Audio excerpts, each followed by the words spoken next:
Sunday bullshit around episode, I guess, or whatever. This is not the big old wrap up, but I just wanted to use the entrance and stuff. Sorry if I'm late. Had a couple things I had to attend to and stuff. TikTok's Still motherfucker time is money. I know. My apologies. Still waiting on my boy Kratos to hop up in here. Okay, all right. Well, there's Blake, so maybe we can get Kratos in here. I cannot find you on X to send you the link, so I just posted the link in the chat.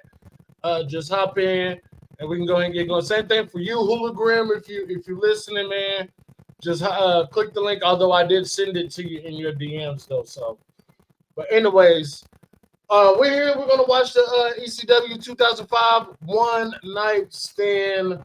One of the greatest productions WWE has done, and some of ECW production under the WWE. Well, ECW production, I should say, and it's definitely a memorable PLE / pay-per-view and stuff. So, but anyways, there's nothing premium about this event. Is this violence? Another premium? All right, so this extreme gratuitous violence. And probably one of the best crossovers that the early generation had ever seen. Absolutely. And you know what? And what better way to do this than to have my bros, Funny Rob, BayBay, and the bro from the Mo, the mid-Mo Smart is with me, y'all. So y'all make sure y'all grab your beverages, grab y'all snacks. Oh, and of course, you know, if you got it, you know. Anyways, so I am one button away from being ready to go. So whenever let's just wait for another couple minutes, see what's happening with Hooli and Kratos. If they don't pop in the next all right. 3-4 minutes. Real quick, I know I told most of y'all the other day or yesterday on Rob's channel. Yeah, it was yesterday before Collision started. Brock Lesnar is now officially back on the WWE roster. Sheamus, as of today, has deleted his Twitter account. We've already talked about Okada. We talked about Okada a little bit as far as his contract and stuff like that.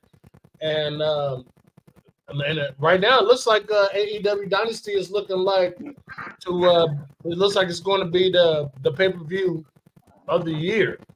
That's what's fucking exciting about it. That I am over the moon, and we've only just crushed. I'm sorry to cut you off, but we have just just scratched the surface of this card. Yeah, like, they just called the main event. We still don't have a championship match, tag match, trios match, TNT, TBS, whatever. Like international. Like there's so many different things you can do on this fucking show. Oh, I'm not excited. Sorry. Whoa! Somebody give my boy Jeremy a cold towel there, because boy, he's kind of getting excited there. You know. I mean, I say, big, sweaty, athletic men. Yes, throwing themselves around. Pause. Kratos, what's going on, bro? What's good? You showed up at the wrong time, buddy. Wrong time. I'm a silly fuck. You all know that shit. What's good? Everybody in the chat knows that shit. I am so secure with myself. I will say whatever. Y'all can it's alright. I'm joking. It's all right. Look, I am on the hustle mission because I plan. I'm about 95.9% that I will be in Dynasty next month. And look, the match that I want has been booked. So I'm excited. I'm naturally excited. Ospreay versus Danielson. Put it in there. Right here. Only goats are allowed. You want to see the vein? Put it in there. I need that match. Only the goats are allowed. That's what Ospreay posted like 10 hours ago. Yeah. Only for goats are allowed. For real, man. Real quick, let's see. What's up, JP, man? Glad you up in here, JP, man. Always doing good work. The newest head of HR. Shout out to Scripps. Scripps, hope you doing good. I think you go live today or something like that. Tomorrow, next 2 days, he goes live. Oh, next 2 days. How long are you going to be in Montana? We already started late. Next 2 days. I think one is at 3 or 4 for Scripps. I'm gonna be at work. I know it won't be on Monday, but Tuesday is his birthday live stream. He goes live right before JD does, so I'm gonna be going back and forth. I'll be there. Okay. Yeah, Montana. How long it's gonna be to your home? Because we already started late. Okay. You said about 5 to 10 minutes.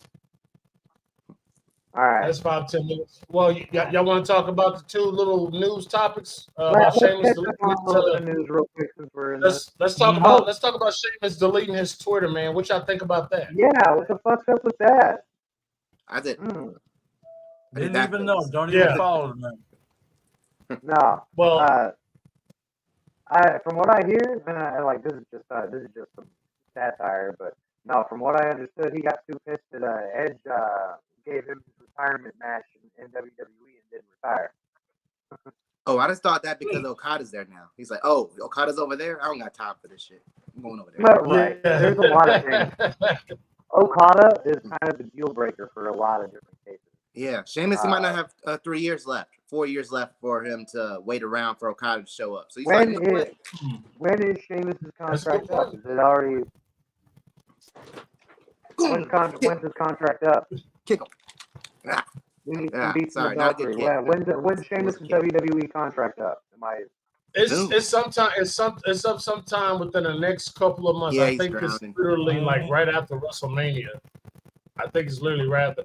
I think he's just getting ready to make a new handle and everything because he might be getting ready to go to AEW. I hope him and Claudio, please. I need it. He might be getting ready to go. Maybe he shows up at Dynasty. Hey, that's a possibility, and I mean it's already possible. I mean, based on the fact that there's exigent circumstances in play with them even bringing Kenny into the storyline right now. I don't want to get my hopes up necessarily, but that's a telling circumstance to him coming back. I don't see them even mentioning him unless he's just unless he just wants to come by and say hi, but I don't necessarily think they would do that necessarily. I think they're going to, AEW is classy enough. They're going to say, no, stay home. We don't get healthy. Like, we don't need you to be following TV for weeks while you're in the process of getting better just so you can just make the fans happy. Fuck the fans in comparison to your health. That's how I'd feel. Mm-hmm. You know, it's funny that you say that, my bro, from the Mo, because last week there was a promo it was actually that promo video that Chad Gable cut, and they was talking about he was talking about all the people that, you know, or should I say his road to the Intercontinental Championship, and, you know, about how he was so close but yet was still able to be defeated. Now, Sheamus posted something about possibly part of that as far as that Intercontinental Championship match for WrestleMania. Could this possibly mean that Sheamus is just basically giving the fans, giving us something to talk about before he makes his return, and could potentially challenge for the IC title? Who is this? It's a bot or something. It's a bot. Oh, you're back on Twitch. That's right. Yeah, it's a bot. On Twitch. In response to what you were saying, man, I think that it could be something just to get him in mind Under the sea. for a while. If his contract's up in a couple of months, or I'm trying to think of, you know what? Just can't win. Anyway, Drowning. Jeremy, grab my hand. Jeremy, grab my hand. You grab the strong hand. I just wanted to say, it looks like the sun is behind me. So I just want to say, it looks better. It does. And all of a sudden, y'all, Rob is holy. Rob is holy. He sees the light. Gosh. Okay. I see So, something. Not the light. Oh, well, we're y'all about can hear to me watch better, is right? Not holy. Yeah. Okay. Yeah, so, it's kind of ruthless. It's kind of ruthless. A little aggressive. I think that it So makes sense. wait. Montana's going to pull up.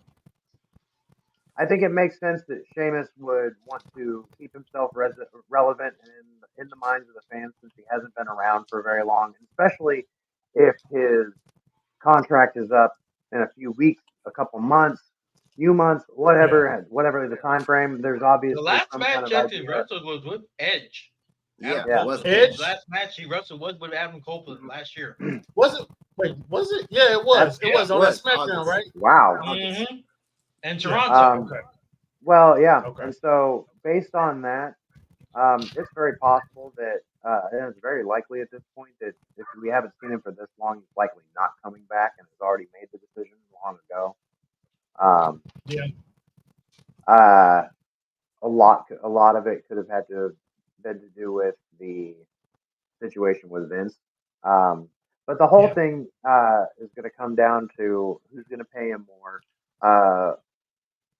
What kind of alternative could Sheamus bring to AEW as opposed to WWE? And like say, with the talent that he's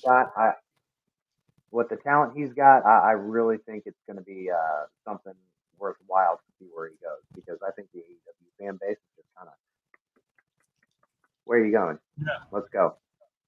I agree. I definitely agree with that. I definitely do. I think Sheamus. I believe Sheamus should go to New Japan first before he goes to AEW. Yeah. I would love to see him in New Japan. Let me see something. I mean, he can kick some New Japan butt at Forbidden Door if he wants to. I mean, nobody's gonna stop him. Ooh. But he wants Okada. That's the guy he wants. AEW, bro. Okada. He wants Okada. I think he does. I think he really wants to wrestle Okada. I think he wants to, and I know he wants the opportunity to wrestle Kenny Omega. I know he wants. Oh yeah, there's no doubt. So and that's kind of what. Well, okay, so based on everything that we've just been talking about right now, and you just said like Kenny Omega is a big factor in a lot of this, and so is everybody else. Like a lot, Ospreay showing up, Danielson being there. There's a lot of familiar faces for Shane, but the selling point on going to AEW versus staying there, obviously, is one to stay relevant, two reinvention, and three would be what? Damn, that's a great thing. That's something to think about right there. Well, what's another reason? What's another reason? Dream match. Dream. Oh, he's gonna get paid. So, probably better. And you know what? You know what? I'm kind of worried now. I'm a little worried because even after 2 weeks, it's just something in me telling me that Tony Khan finna blow through these dream matches, man, because of these. Pay-per-view at the pay-per-view. Like look at it this way. Look at it this way. We got Ospreay versus Takeshita. Who knew that was going to be a dream match? But that was a banger. Oh, wow. Match. Then you got then look. Then you got Okada and possibly Pac. That's a fucking banger of a dream match right there. And then you got Okada, of course, we've seen Okada and Kenny Omega, and then you got Ospreay and Danielson. That's gonna happen. You know, Ospreay and Kyle. Let's face it, Ospreay can make anybody look like a fucking superstar. Yep. Ospreay can definitely do that.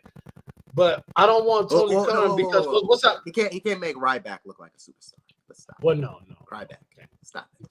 Yeah, that's speaking of that, Welcher. He's actually under the impression that Triple H is getting ready to be on his way out, and that he'll have a much better. He just held $100 million, not $100 million, 100 million subscriber thing. He ain't going nowhere. Mm-hmm. He ain't going nowhere. Mm-hmm. He ain't going nowhere. Unless he gonna steal that. They might go somewhere. Ryback. I realize now that Ryback is a hater, and I ain't talking Jamie Hater fan either. He is a. Well, he's worse than Rob, that's for sure. I'll just say this: Cryback is a crybaby bitch. Say that. I stamp that. Yep. I stamp that. Mm-hmm. He is So, a wealthy. but I do see Sheamus. I do defaulter. see Sheamus going to AEW. Who is he going to wrestle? Who would be his first opponent in AEW? Oh, the guy that. Well, here's the thing. I see like Xavier Woods and potentially Kofi Kingston, or maybe not Big E, but I see Xavier Woods going somewhere. Like, the link is in the chat, Montana. The link's in the chat. If I need to, I'll just repost it. Sorry, I got it. It's already right here. Yeah. The other piece of news that I have is last night, Julia had she defended her strong women's championship and she lost. Yep. So that could possibly mean that Julia is on her way out. What's up, Montana? What's up, man? My bad. I'm still a little drunk from last night. No. Oh Lord. We not gonna talk about it though. Hey, anybody who can get drunk and then go to work the next day and have a good day. So we can't call you man. chicks. We're gonna call you shots. All right, call you shots tonight. All right. I got work tomorrow too, and they talk about my friends talk about doing it again. I don't know. No, gosh. I give me 1 second to fix my camera and stuff. Okay, go ahead. I'm listening. Tomorrow's episode 60 of the BiggMo BayBay podcast. I will be on a stream later tonight for a couple with a couple buddies in my little community that I have with a couple friends. You're good. You know, the Less Than Serious show I did the last time I mentioned that on here. Yeah. We have about 6 topics tonight. One of them is about the Washington Commanders being sued by the Native American Association to get the Redskins' name back. Oh yeah. Wait, whoa. Wait a minute. We're on top of that, Kratos. They fought to get to have that name removed. Now they want it back. I heard from one of the guys last night. One of the sponsors was the reason why that name was changed, or they would have lost their main sponsor for the stadium if they didn't. Oh yeah, you're right. Yeah. You're right. Because not the Native Americans Snyder didn't want to. And Snyder did not. At first, Snyder didn't want to change it, but because of that partnership with that apparent company, that it made them look bad. So they wanted to try to change that. I thought that all that was just bullshit. I'm still calling them the Redskins. The Commanders, what the fuck? What are they commander of? Exactly. They're still the Redskins. They grew up the Redskins, and they're still the Washington fucking Redskins. Yep. So, all right, guys. We got 6 topics tonight. One other topic I'll mention if you guys tune in. There's a Dairy Queen under heavy scrutiny. And it's because they were punishing employees by having them eat ice cream mixed with cleaning solution. Whoa. Oh my God. Whoa. Oh my God. Yeah, that's a big wow. Whoa. Yeah. So, and here's how it even got to the news. One of their employees, who was 17, told her mother, and it made news headlines. That's generally how it always happens. It ain't worth eating whatever that is. Ice cream mixed with cleaning solution is a punishment. Maybe 30 years ago, but not right now. Never. Not right now, absolutely. Yeah. Yeah, it's gonna be a show tonight for me. Hello, it's gonna be a show tonight. Yeah, we hear you. We got you, Yep. We're here to watch ECW, I think. Y'all ready? I'm ready to hit this play button. Yep. Hold on. Where are we watching it on? I'm sorry. Peacock. On the cop. Yeah. Give me 1 second to pull it up. I want to say thanks to everybody that's up here today. Appreciate all my bros right here in the chat with me. All my bros that's here on the screen. You know what I'm saying? Make sure you guys hit that like, press that subscribe, press that bell for all notifications.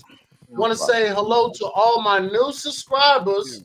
The boys at 827 right now. I am literally 130 subscribers away. Well, 163 subscribers away from that 1K. And man, shout out to all my new subscribers. Happy. They're gonna get Man, that. if you ain't subscribed, hit that subscribe button, man. Shout out to all my Twitch and my Twitter people that could possibly be watching me right now. Of course, shout out to all you guys right here. That's in the watching chat. season 1. You know what I'm saying? Yep, season 1. Yeah. Is that 05? Yeah, season 1. Don't push it The yet. one with Kane on the front. Same time. Yeah, don't push it yet. Kratos. Don't push it yet. These We're guys waiting on Jeremy and Kratos. I gotta add. I pushed it. I gotta add. Give me 1 second. Oh, you got. Okay. Oh, that's gonna mess us up because I don't have ads. Damn. That's gonna mess us up. Damn. I'll be all right. It'll be all right. We'll figure it out. Yeah, if I'm behind, then I'll be good. I'm good. I got ads too, so it's all good. Jeremy I got shape up, y'all. Jeremy said he paid for the premium, so he ain't gonna have no ads. Yeah. I don't know about Kratos if he's gonna have ads or not. Kratos probably won't have ads, so it'll probably just be me and you, Montana. All right, so we ready? I'm at 12 seconds. Well, I don't know what Kratos is. Make sure Kratos is ready. Make sure everybody push that button same time. Press that. Push it. We all ready? We all ready? Ready. 12 seconds. I'm at 12 seconds. You're at 12 seconds. I'm at 12 too. I'm at 12 too. Everybody at 12. Let's go. 1, 2, 3.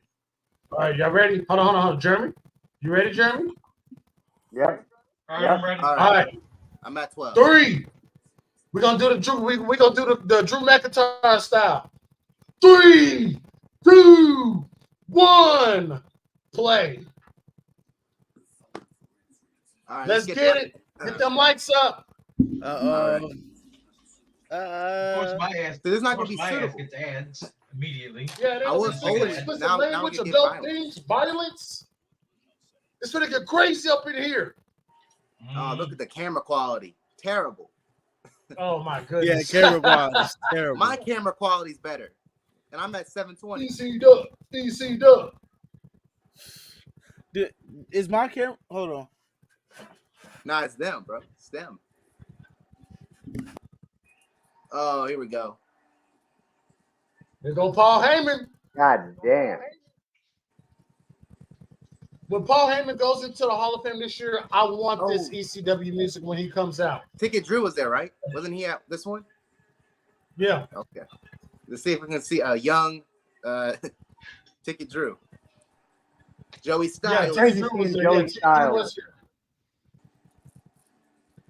Let's go. Oh, I got a couple people. Let's go. Let's go. We sparking up in here. We sparking up here in the resort today, y'all. I will say this. When people compare ECW to AEW, I can see why. I can see why. I really can. I don't get the WCW comparison because they're on TNT. Come on. Joey Styles. Okay. I'm just not getting the Joey Styles. All right, Joey Styles. Rob, you said AEW? Yeah, I don't. When people compare ECW to AEW just because of the way they wrestle, I'm like, I can see it. I can see it. Because of the crowds and the way they do it. Oh, this man crying. I forgot he did cry. Oh my gosh. I love that. It's so crazy seeing Joey Styles. This man left. Oh, nah, you. Otis, you're. I can't think of the cartoon, not the cartoon character. You're dressed like an anime character. Forget what it is. I'm gonna figure it out. We're in teal and orange. Forget what it is. It's not Trunks, is it? The trunks. Nah. Speaking of trunks, we'll be talking about Akira Toriyama on the show tonight as well. Otis. Yeah. No. Oh, I had some of those. I had some of that. Those go hard. What? That thing is good. You know, believe it or not, I mentioned this last night. Look, I smoked one. I double back for another one the next morning. I smoked the whole eighth the same I would night. too, shit. I would too. Hey, no cap. Jeremy, did I tell you that the same brain bleed that Toriyama died from was the same brain bleed Shibata had in 2017? I heard that I heard really, something really? similar, very similar. Yeah, Toriyama had like a brain bleed, the same exact brain bleed, acute subdural hematoma. Are we skipping the intro? What Shibata had skip the intro. Skip the intro. Nope. After Sakura Genesis. Don't skip the intro. Yeah. Damn. He suffered that same injury. I was wondering how Akira Toriyama passed away. So yeah, that was the reason. He died over a week ago at this point now. He already had his funeral and everything. Next question. What are we going to do about the Benoit match? Skip, I guess. We can't skip it. It's good though. No. We're not skipping no matches. It is good. We're not skipping no matches. It's gonna be the one time. If we did skip the intro, we're not skipping no matches. We watched it. We watched Peacock. They showed Benoit the intro. Let's go. Hey, Kratos, we're not watching Raw. There's no point of skipping matches tonight. Yeah. No. I guess we can let Chris Benoit, Lance Storm, and what's her name? I forgot her name. Dawn Marie. Dawn Marie. Whoa, Dawn Marie was on the Dark Side of the Ring. For John It was on Dark Side of the Ring. It was an interview. She did an interview. Oh, it was about Vince McMahon. That's what it was. Ah, that makes sense.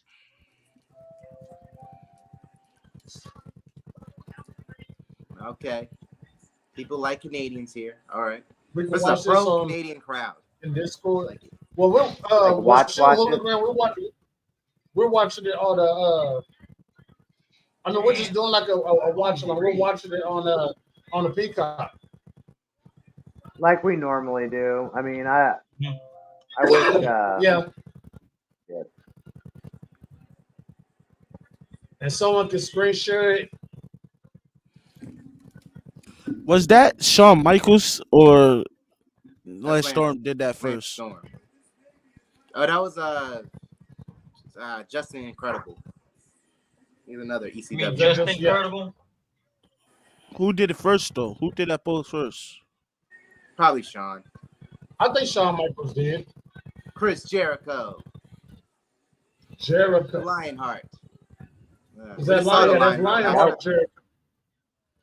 We just saw him last night. That's not Y2J. This is pre-Y2J. I think they just imitated DX because DX was almost about to reform by this time. I got a question. ECW wasn't. Who's underwater?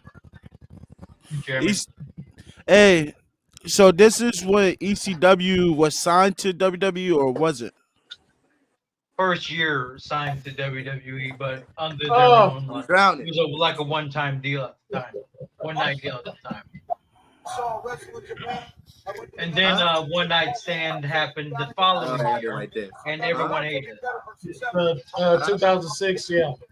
Rob is doing that one next year. I mean, next week. Rob is doing 2006 next week. Am I doing it? Oh yeah, I am doing it. Yes. But no, next time we do a watch along, a retro watch along specifically, let's do it on Discord. Discord. Yeah.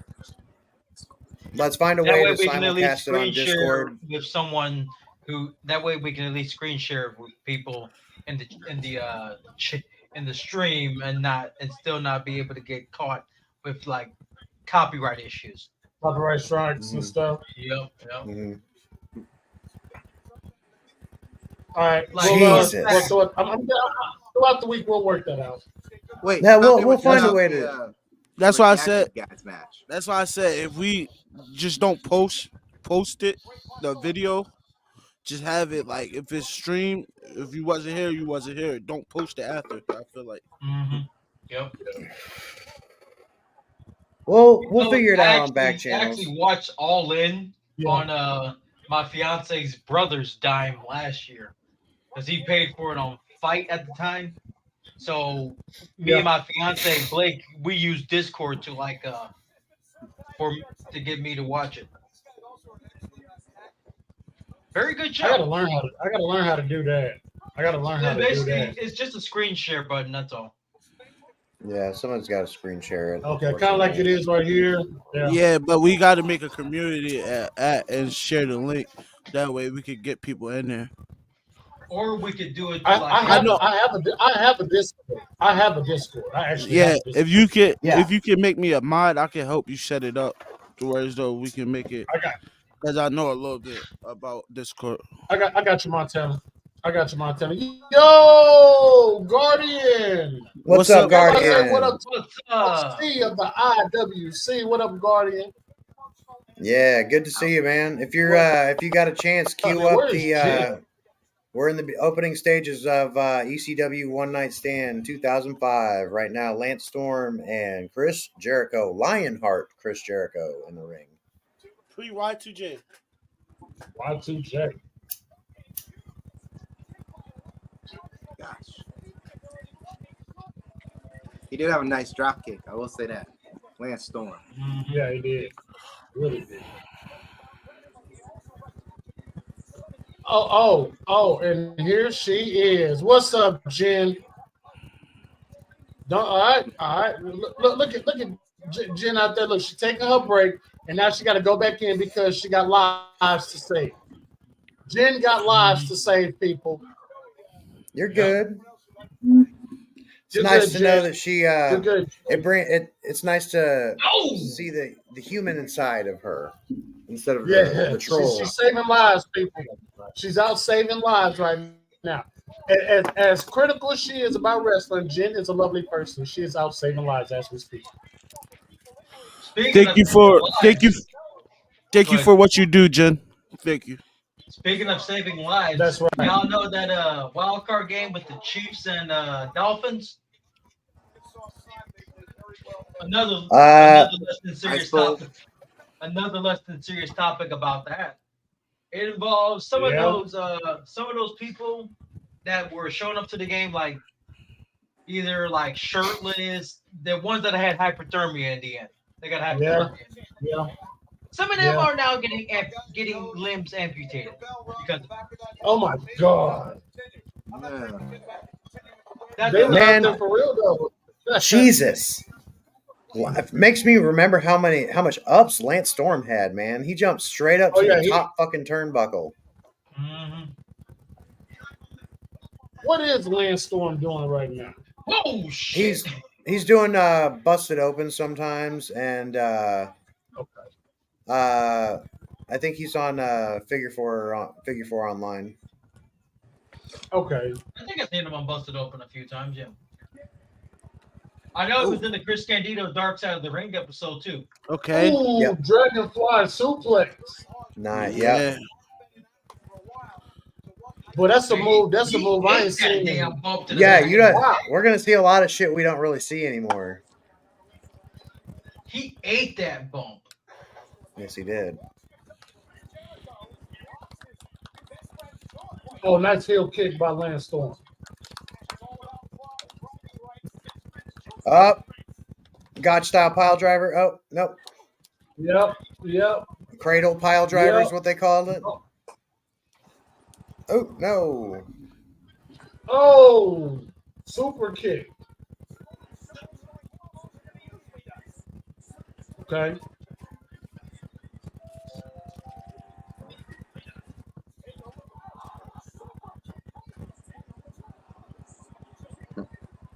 I just got to the calf kick. Hold up. About like a couple seconds behind. So I know we didn't really touch on it. Y'all think Julia's on her way now to WWE? Yeah.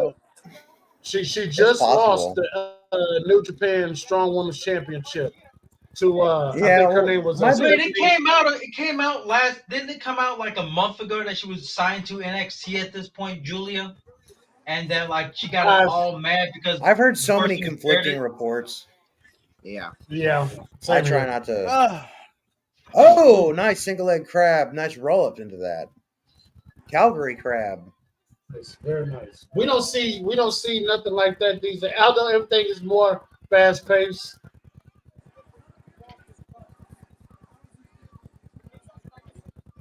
I just got to the signature back elbow spot. Yeah. I will say this: that guy wearing a Celtics jersey, brave. Yeah, I'll see him. The only thing that ever came good out of Boston is Sasha Banks. It's fuck the Red Sox and fuck you know who.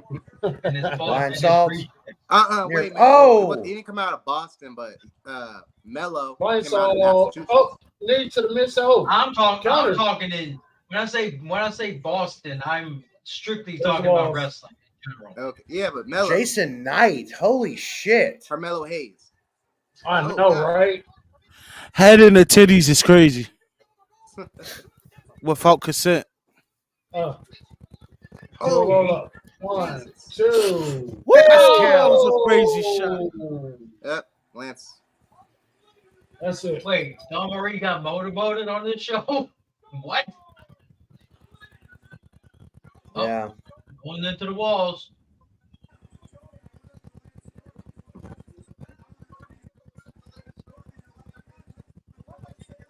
That's wild. She that was one of my favorite tag teams. Just Incredible and Lance Storm was one of my favorite tag teams, man. Oh, Singapore That's cane. a crazy shot. 3 count. Nice. Singapore cane. Man. Yep.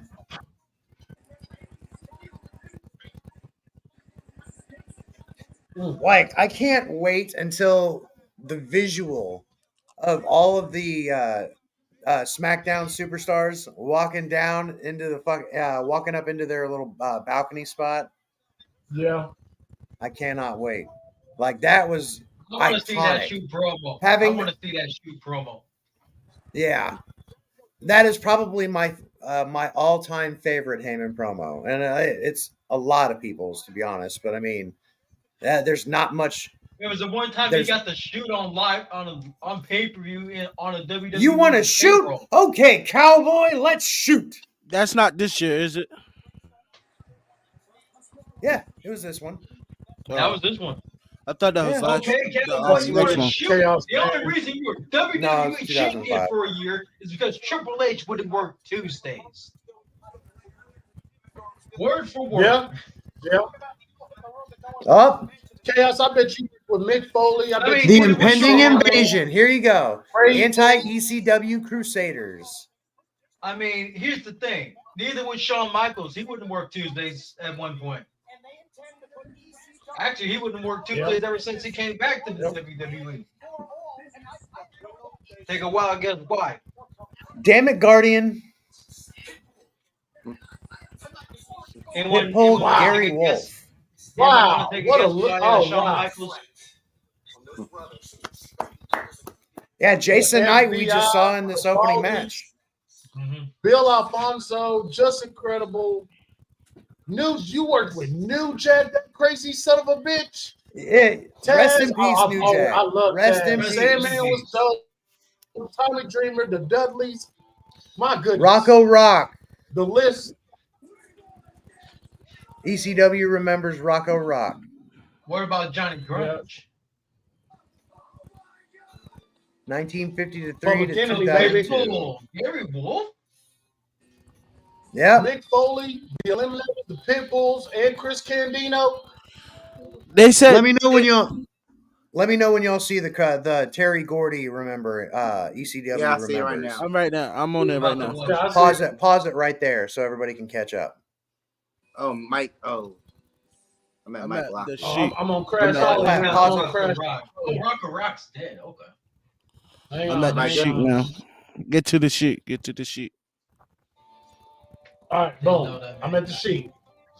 I'm on the date of the sheet. Jeremy, you're at the sheet. Yeah, the original Sheik. Okay. Very Gordy for me. Count it down, Otis. Oh, hold up. Before that. But did you pause it, Kratos? Yeah. At the sheet? I'm a little behind. That's why. Okay. Well, Chaos. I heard that New Jack was very unsafe to work with. Original Sheik. New Jack was all right. Psycho, man. He was crazy. The word safe is not in New Jack's vocabulary.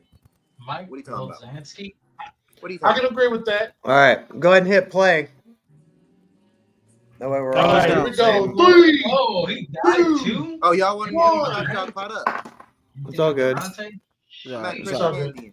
We're good. As long as we're right within a certain time frame. Big Dick Dudley. Pitbull Anthony Durante. This is back when we just lost a shit ton of talent. I'm at the end. Yeah, and Chris Candido apparently had died that year. Big Dick Dudley. Holy shit, man. Big Dick Dudley. The other Dudley brother, man. I'm at ECW Remembrancings. Yep. All right. Now. All right, we're back. Well, you're at the beginning of that, Montana? No.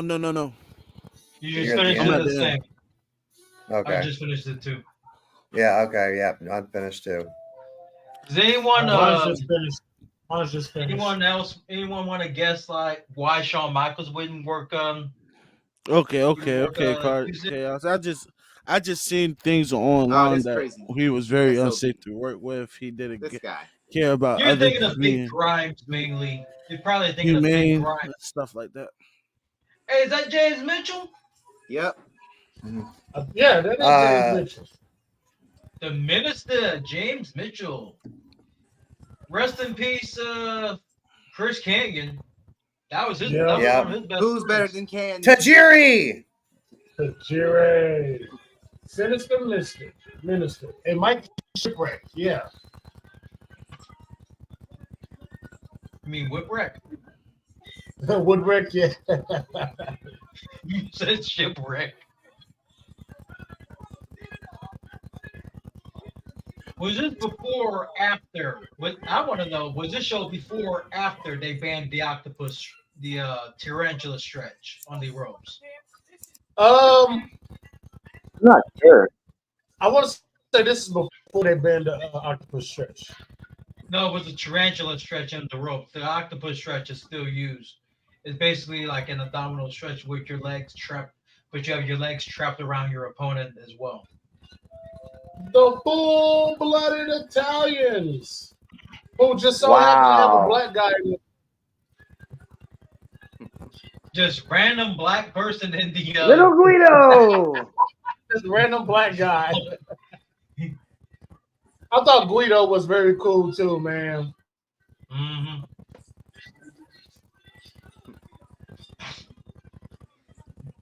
Every time I think of Little Guido's when Goldberg lit him up in that spear. Well, I'll tell you what. If there's anywhere, what's his face in NXT right now? Tony D'Angelo. If there's anywhere Tony D'Angelo was a little bit older, he would have fit in just right. That would be great. Oh yeah. I wouldn't mind if my goddamn full-blooded Italians. I totally forgot about a lot of this shit. I wouldn't mind if Guido had just. Yeah, I like Super Crazy. Like Guido was awesome, dude.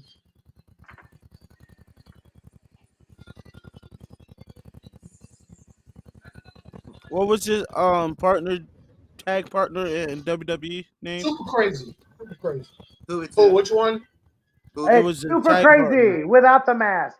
Juventud Guerrero. Juventud. Yeah. Did y'all ever hear the reason how he got fired from WCW at the time in like the year 2000? He got fired because he was like high on his ass on, I believe it was heroin or cocaine while on a plane. Oh damn! That's a hell of a thing to get past TSA with. Well, even then TSA. Right. Well, this was like they were in a. I think they were in a They were doing an international tour at the time, and they were coming back to the States, and he had that shit in the system.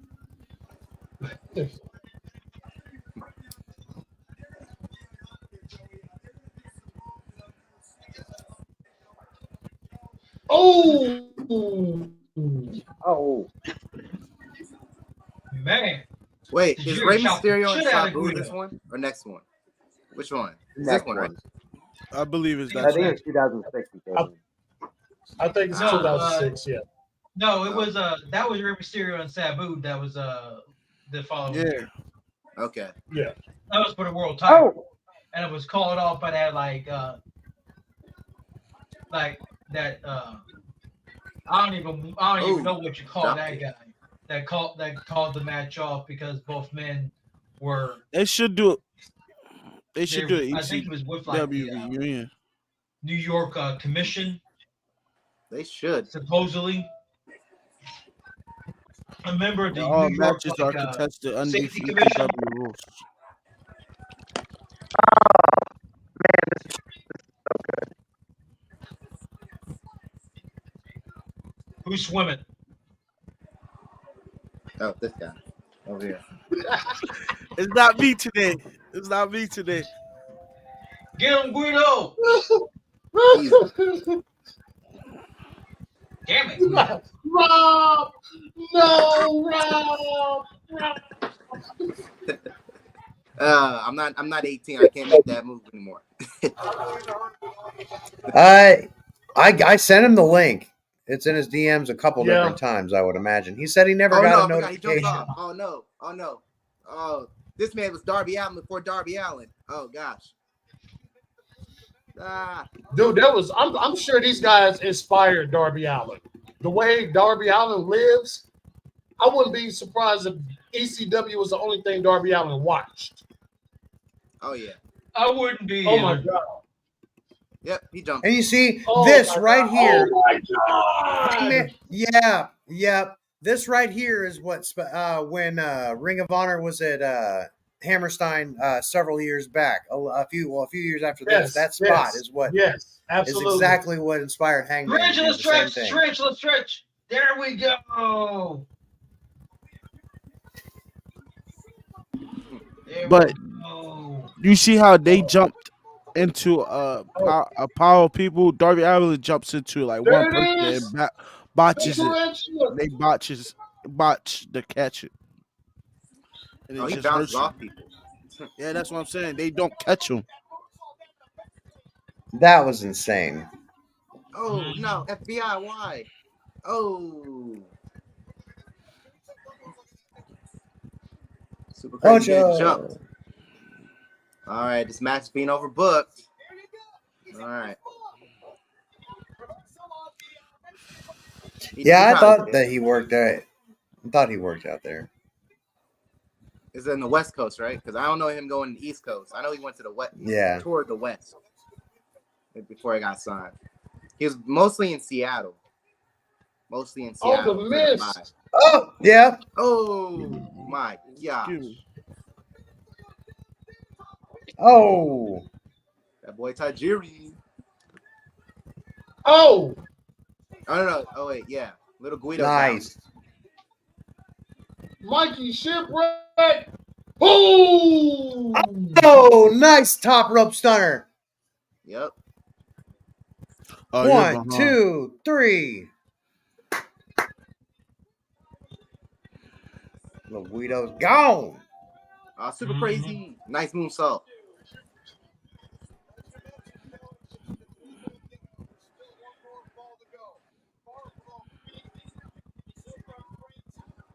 Nice counter. Yeah, I know Riddle was out there. Swerve, yeah. Most definitely, probably. Dude, I never really just realized how good Super Crazy was. Oh yeah, he was good. Dude can fly. Yeah. You know, we Athletic just as said fuck. Super Crazy was the maskless version of Juventud Guerrera, right? Yeah. That's but what dude, like if you took this Super Crazy right now and put him in AEW, dude. Well, I mean, this is fucking going on 20 years ago, bro. 19. So, Yeah, I know. 19. Almost 20. Well, it's on the back end of 20. But I feel like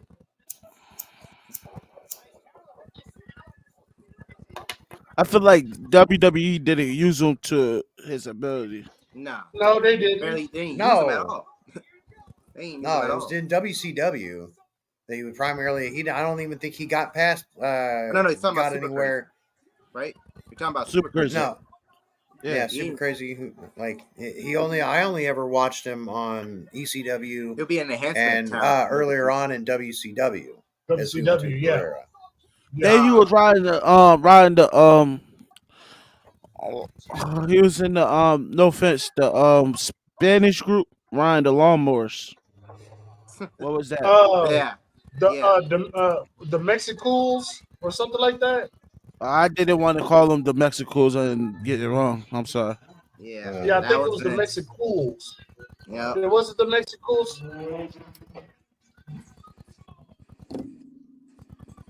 I don't know. Team Lawnmower. I don't know. It was a group. I don't know. You know what, Guardian?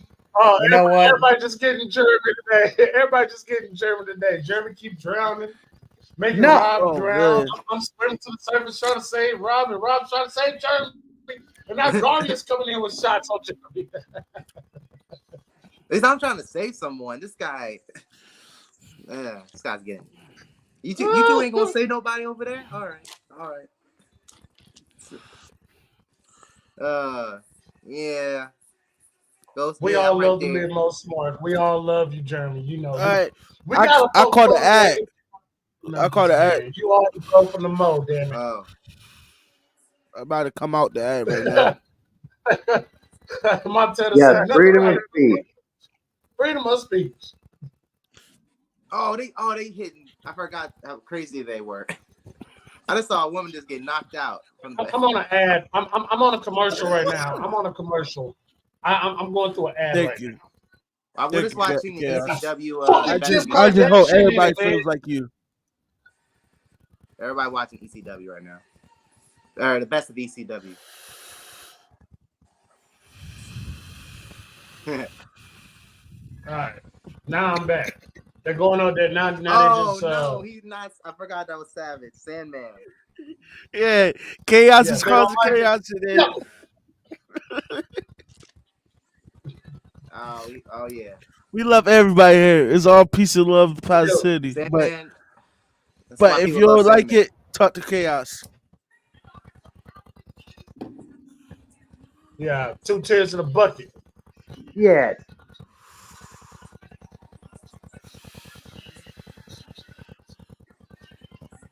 Oh shit! I'm at a promo.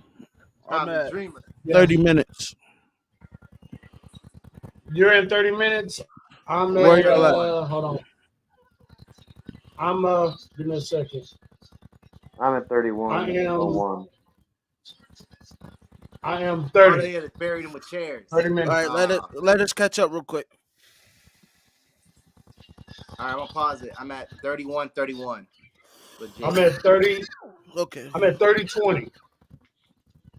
All right. Let me know when you get to 30. 31-30. I'm at 30-38. All right. I'm at 30-30. Did you pause, Jeremy? Yeah, I'm at 30-30. 30-35. I'm at 31-35. 38. 39. I should be with Kratos right now. I'm at 30-55 right now. I'm at 31 minutes. I just hit 31 minutes. I'm at 30-50. I'm legit positive where all right, 31-04. 31-04. I forget 31-11. Funk is 30, trying 30 to 11 or 31 What's 11. up, what? 31 Damn, they 11. throw some hard chairs in there. I remember that moment. There we go. All right, we're caught up. We're All caught right, up. I'm here. I'm here. I'm here. Let's go. all right. 31-26. Yeah, I'm at 31. Yep. Let's go. 30 All now. right, Come on, 3, let's go. 2, 1, Go. play.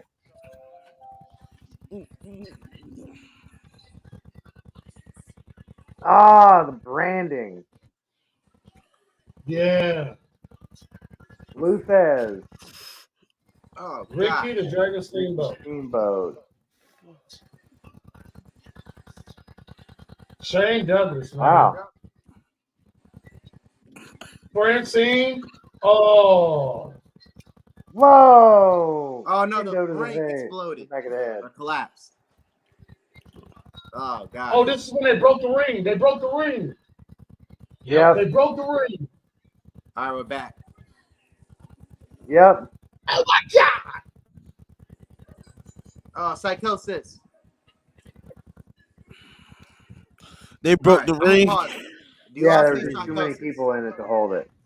Yeah, that's crazy. Psychosis. Did Extreme. y'all- did you- chilling. Who said they been to one of these? I've Was it who? never been to a probably Ticket Drew, but I've never Ticket been Drew to said an he was at ECW one. Ticket show. Drew. I'm think pretty sure Luke said he Chaos. was at one. I'm pretty sure Chaos been to a few ECW shows. If he met New Jack, he's definitely been to a few. Oh, I took the mask off.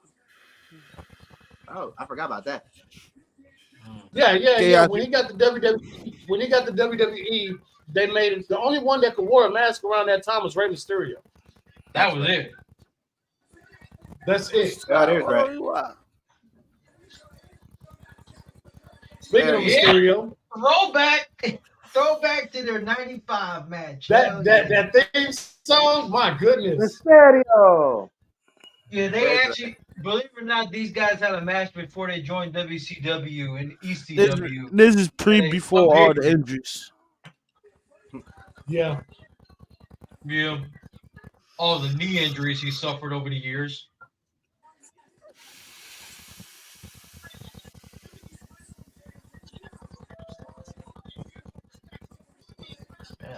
What he masked? I guess it's just the production Yeah, quality. look. Jordan said he's been to several. He's been to several What's up, ECW DTD? events. Damn. DTD, What's if you up, get a chance, DTD? if I'm not underwater, if I'm not underwater and you can hear me, turn on ECW 2005 One Night Stand.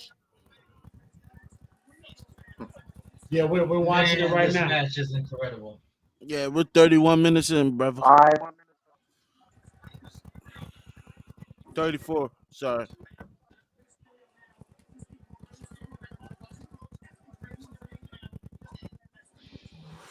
Oh, Ray jumping around like he got fresh legs.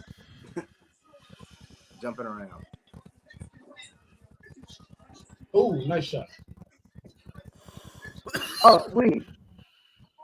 Good shit. Well, welcome to the chat then. Oh, what's up? That's what's up. That's what's up. Let's go.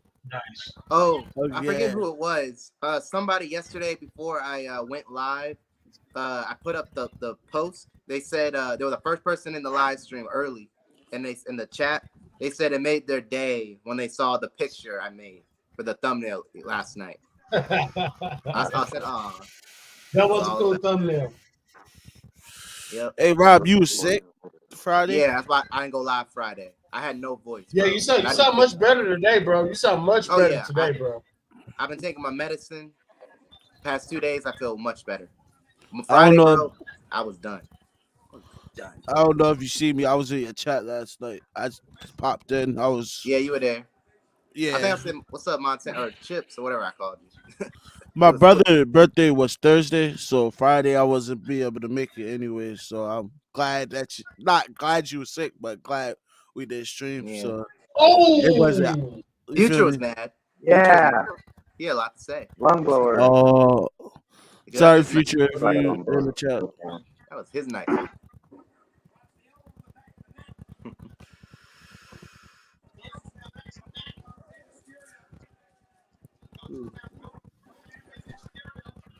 Yeah, next week. Oh, Rey Mysterio and Sabu. Can't wait. That match. yo, Terminator. What's up, Terminator? Ben, bro.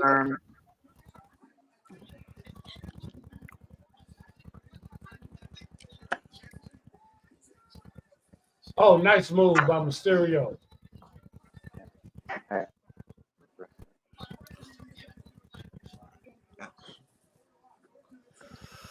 Sleeper hold.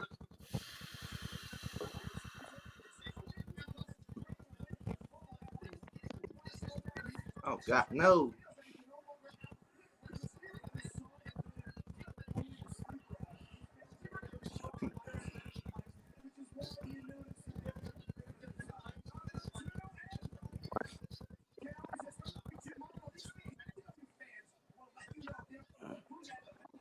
Oh.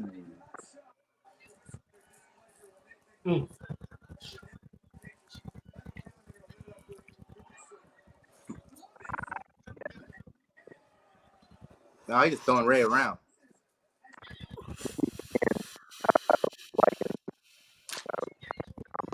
I feel like Ray gonna win. Can't even see him. Drowning. Done. Please don't spoil it because I didn't watch this. I'll never watch none of these shows for me. Oh my God. I ain't gonna spoil it. I feel like Ray's gonna win though. Oh, Otis, I got you. I got that cup. Got that cup. You got it. Mine's in the kitchen. Mine's in the kitchen. I'm happy to go get my mine's in the kitchen. Man, you already made your WrestleMania thing live stream a month early. Yeah, I can't do that. I can't do that, bro. It's gonna be lost. I went ahead and did. I did the stand and deliver, and I went ahead and did night one. I just went ahead and got that on out the way, so I don't think about it last minute. I got the stream set up for Thursday. The BiggOh wrap up episode 18. Already got that set up. Rob's just winging it. No, I got my next two set up, but nah, I'm just saying because I have live streams I do. Shit! I know y'all joking. I feel you. One day at a time. I feel you, Rob. Yeah, but I'm just saying I have 4 already set up for a week. That one's gonna be disappearing. Yeah. And then I'm gonna forget. I'm like, wait, did I make it? And then make another one. Oh, face buster. Nice. Ooh, pop up X Factor. Or X Factor, face buster, same thing. Face buster, whatever you want to call it these days. Man, I was watching the NWO thing.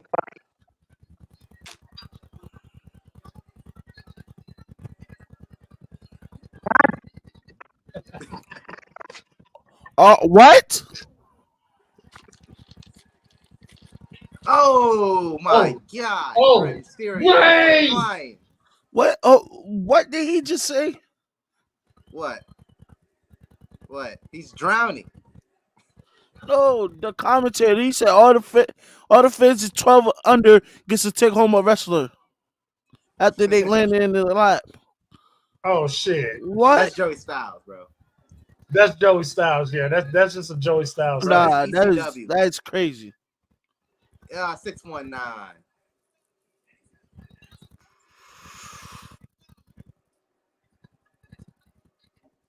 Hey, Caleb Braxton. What's up, Caleb? Yeah, you are. Dynasty. Nah, that was crazy to say.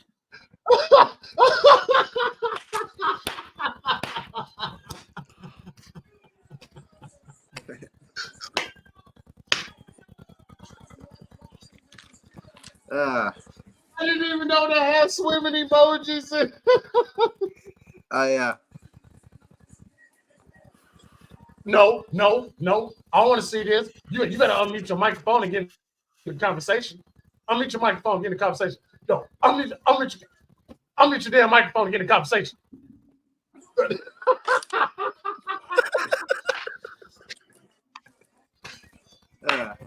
You know what's funny though? I didn't know there were pools in the Empress Grand Ballroom. I didn't know that. That's crazy. I didn't know that. Oh, here they come. Oh, hey, Jeremy. Jeremy, make your laptop mic your mic. You probably got it as your headphone mic. Oh, there's SmackDown guys. There's Kurt Angle. Before it became Perk Angle. There he is. Yeah, that was before Perk Angle.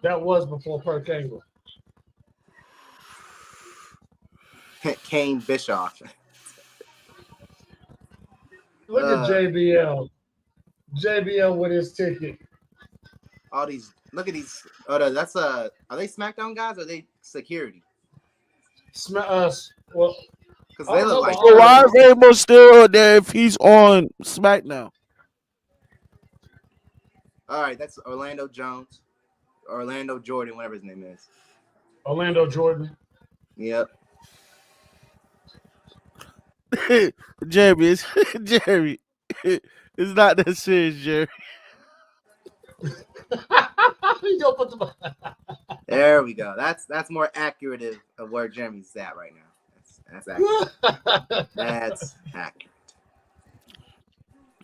That's crazy. If I was on a computer, I would. I would be the guy. You sound better. Trying to save this guy. You sound regular you now. Can hear me now? Yeah, it don't work. Yeah. You tell you if you use your laptop, mate. No, I go back and forth. And it always messes up, regardless of what. I gotta add. Pause it. Hey, Blake, absolutely, Blake, 100%. I'm not watching that Illuminati shit. I ain't watching that. Just let us know when you see. Just let us know when you see Poopy JBL up in the doing this up in the stands. I paused it at 43 minutes exact. It's Poopy JBL. I got 30 seconds of ads. Darn ads. I was swimming. Roxanne Perez is on my screen for advertisement. Yeah, same here. Was that Jakara Jackson before her as well? Why she's pretty too. I think it's for the new. Know when you're back. Man, Blair Davenport is about as normal as I've ever seen Blair Davenport. Yeah. Yep. That cleavage shot though. They're trying to get more WWE female wrestlers. Let us know when you're done. When you're back to the show. We're back. We're back. Play. All right, everybody. Did he just say little Mexican? Right? It's not anything crazy. It's not anything crazy. He did. This is a cough drop. But no. Chill out. Kayla just stopped in like the stream. She's going to the pay-per-view next month. Thank you, Kayla. She's over the moon too. I'm proud for us. I am happy for us. She was like, "You invited me to a wrestling show? You're not Kratos first or Otis?" Woo. That's how Dudley. All right, you at 43? The Dudley boys, 3D. Are you guys at 43? I'm at the power bombs to multiple tables. Oh, the power bombs to tables. I'm coming up on 44. 450. Oh, wait, whoa. I'm a minute behind. Code Scorpio. 450. Boom, 2 code Scorpio. Y'all a minute behind? Nope. I'm at 43. I was waiting for Who on earth is that with the choke slam? That's 911. Damn. Get 44 and stop for Rob. Yeah, I'm at 43.55. So just let me know when you guys are there. That's Where you at, Steve Orton? Austin, baby. Kratos. Yep. Stop for Rob. Where you at? Have ads and other people don't. 44.28. Sorry. 44.28. Go back to 44 minutes. I got 20 seconds and then I'll be at 44. Oh my gosh, those power bombs to the table. These damn ads. I'll tell you what. Hold on. Play. All right, I'm at 44. All right. Same. 44-14. Yep, everybody click. Let's go. Back in. Yeah, we're good. Oh, we got Austin doing the Eric Bischoff promo. Mm-hmm. Yep. Isn't that where he actually claimed he called them like Monday Night Quill with the big boys play with each other? Yeah. That was epic. Yeah.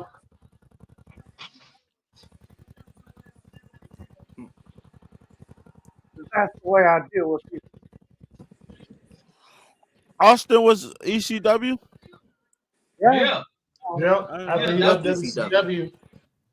After he left Paul Heyman told Austin to come to ECW to vent about what happened in WCW.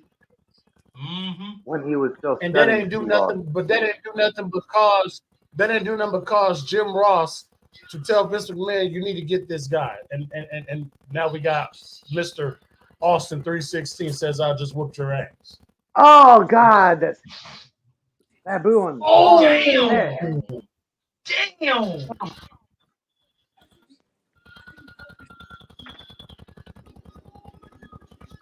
I still will tell you my favorite Mania. My favorite Austin match at Mania is WrestleMania 13. Him and Brett. Yep. Regardless of however many matches he had with The Rock, with anybody else. Oh my gosh! What a shot! Oh jeez. RBD.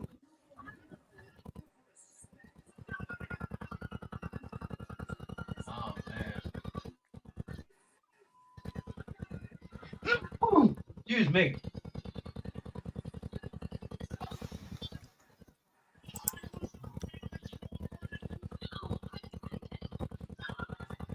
No, I'm pregnant.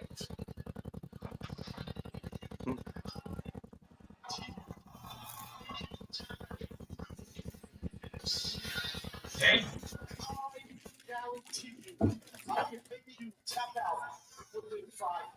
Yeah, Taz.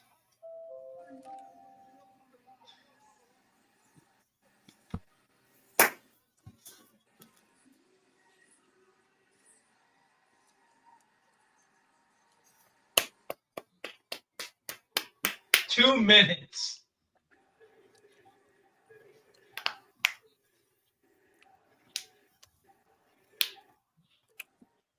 You look like Braun Breaker.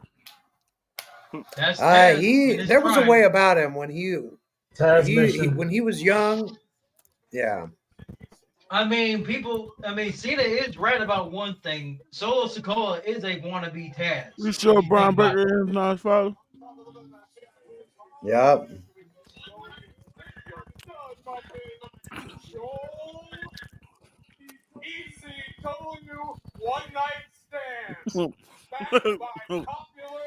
Chaos says Jeremy watches the pre-show, the Oscars pre-show. My angel said it best. Fuck the Oscars. Oh, mighty push. The mighty push. And kicked him in his ass. Mm-hmm.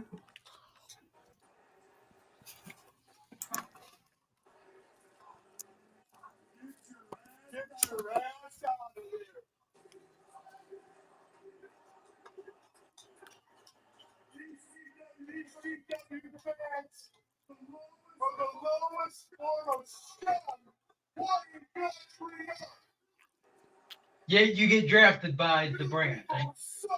Yeah. What, a year later? Yeah, a year later. He wrestled Randy Orton, I think.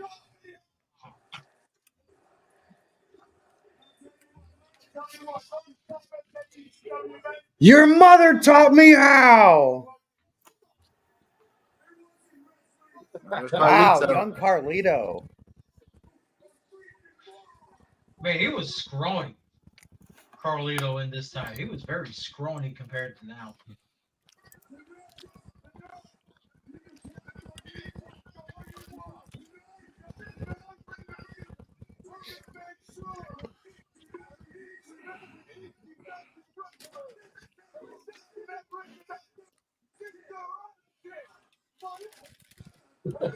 Kurt Angle.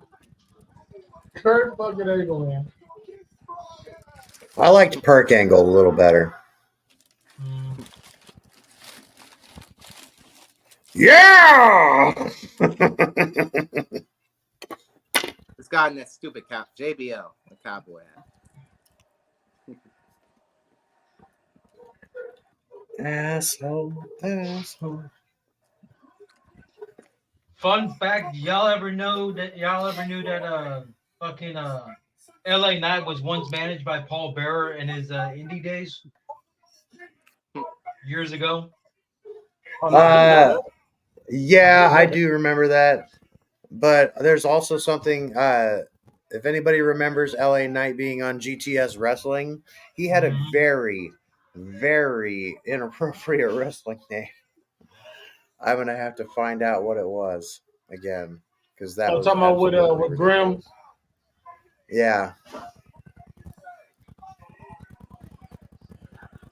I mean, New Jack, he's done a lot of shit that should be like against the law now these days. But his life growing up was just. Shut the fuck up. Shout out to everybody who's viewing me right here on YouTube. Shout out to everybody on Twitter that's viewing me. Shout out to everybody on Twitch that's viewing me, man. Appreciate you, man. Make sure y'all come over to YouTube and follow me. Follow me on Twitch. Follow me on wherever, man.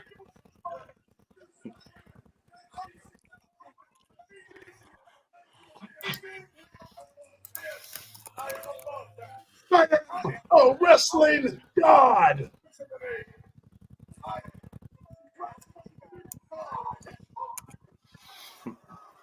Hardly. More like wrestling douchebag. If you have Twitch, go follow me at CHR Montana. I'll try to get to 50 followers. How many you got right now? Follow my boy on Twitch. I got Follow like my 40. boy on Twitch, Montana.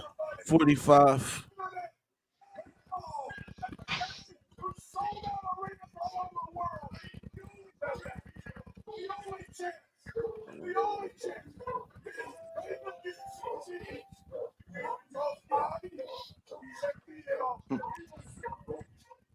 Does it have like a money? Does it have like a bag of money with like a monster face on it?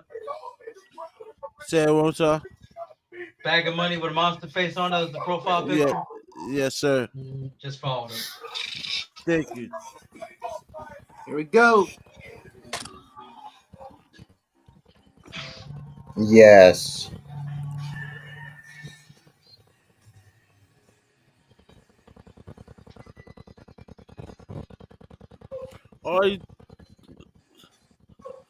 One of a kind. With Bill Alfonso.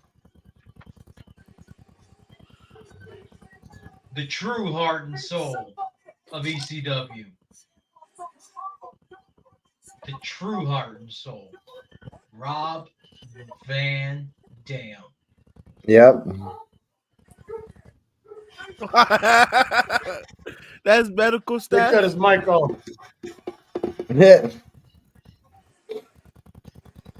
It's because JBL is poopy.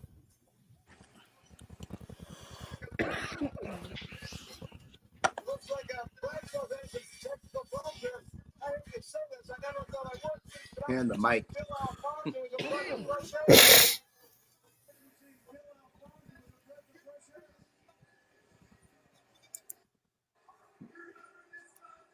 RVD. RVD. RVD.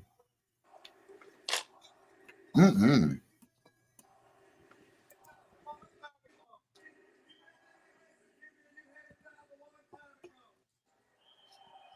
Let me say, it's so bad enough that you're in this building.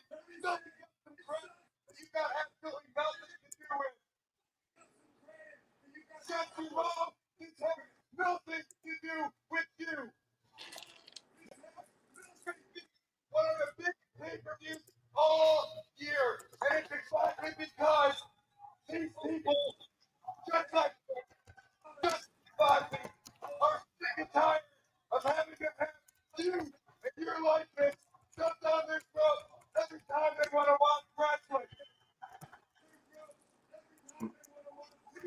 Give them what they want to see. ECW.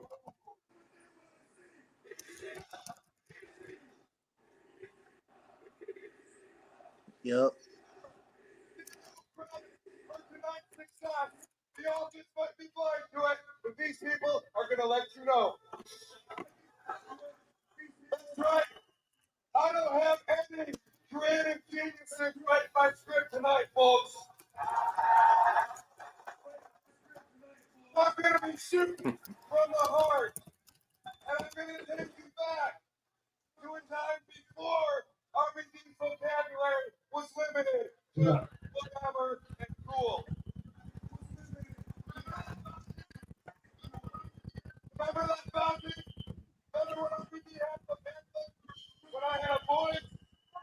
You remember when these people would chant my initials from the opening of the show through intermission all the way to the mission? So what TV?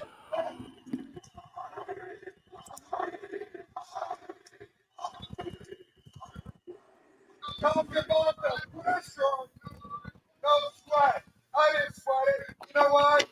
Because I was going to have the opportunity to come out and actually use my Jeremy, is that your TV?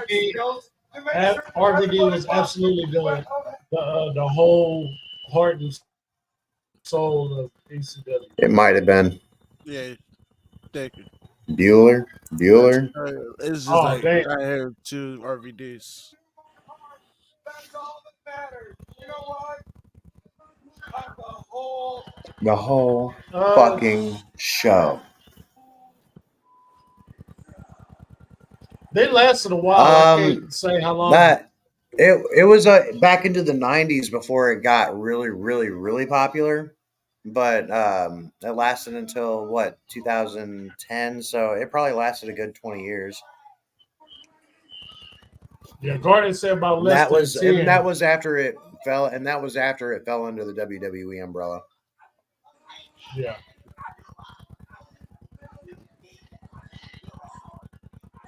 No. We're not students of the business. Only Guardian and maybe I think a couple people in the OTS venue were trying to be students of the game and stuff. I just, so hey. Had I not given a shit about what my parents thought, I'd have been in the business a long time ago. But I was not in a great position to be in it.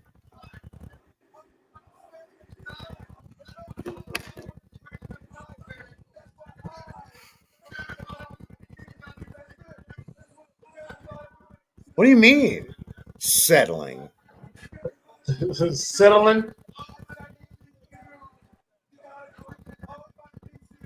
On its own, 93 to 01? Damn, I didn't realize it was that long. Yeah, on its own. So but as under the WWE umbrella, it lasted until like 2010? 2009?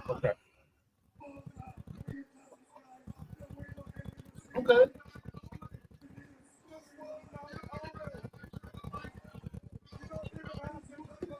No, it really doesn't. It really doesn't. Like, if you ask me, beyond 2000, One Night Stand 2006 is when it really stopped. I ain't gonna lie, Alfonso got his energy. Oh yeah, he's like what's his face? He's a hype man. He's the hype man. He's like Penta's hype man. Yeah, Alex Abrahantis. Yeah, Abrahantis.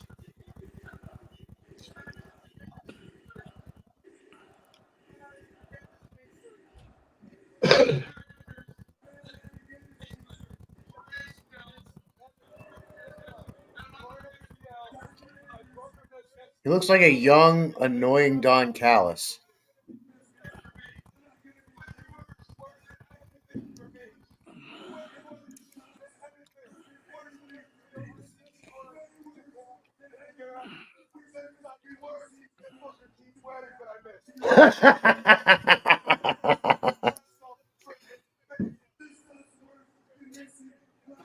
Yo, Bet you it sucks worse. What's up, Escalante? OTS for life. That's right. OTS for life. OTS hashtag gold mic member. That's right. Oh, Gore! Where's Alfredo? Where's Alfredo? I don't see Alfredo in here. Alfredo. Yo, Daddy is on here. I appreciate you for being here, man. Hit that like, subscribe, man. I just reshared. I just reshared the post on X that you put out. So Oh no, I don't know who. I don't know what he saw. The lights. It might be mine. Yeah, he probably. Sabu. Yeah. Oh shit.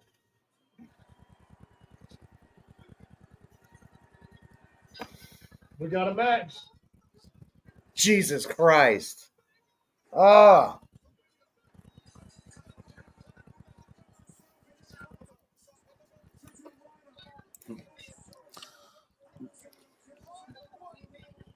You know, just this year, I realized I found out that Sabu was the nephew of the original Sheik. Well, yeah. This year I realized that this year I was like, damn, I found like for real, I didn't even know that. That I mean, it's kind of crazy when you realize just how generational the wrestling industry and talent are as a whole. Like it's a lot of families involved in it, and they're all widespread, obviously. Yeah. Oh, Jesus chair. Christ. Right. There's the chair. Yep. Yep. Yep. ECW. ECW. The original chairman. Uh-oh. All right. Uh-oh. Original. Yeah. Oh. Nice. Oh, here we go. ECW. ECW.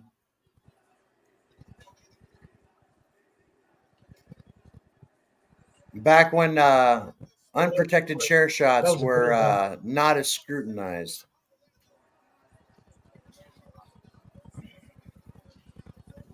I love unprotected chair shots. Oh gosh, why? Yeah, you got to do it. It's got to be the right it got to be situation. the right way.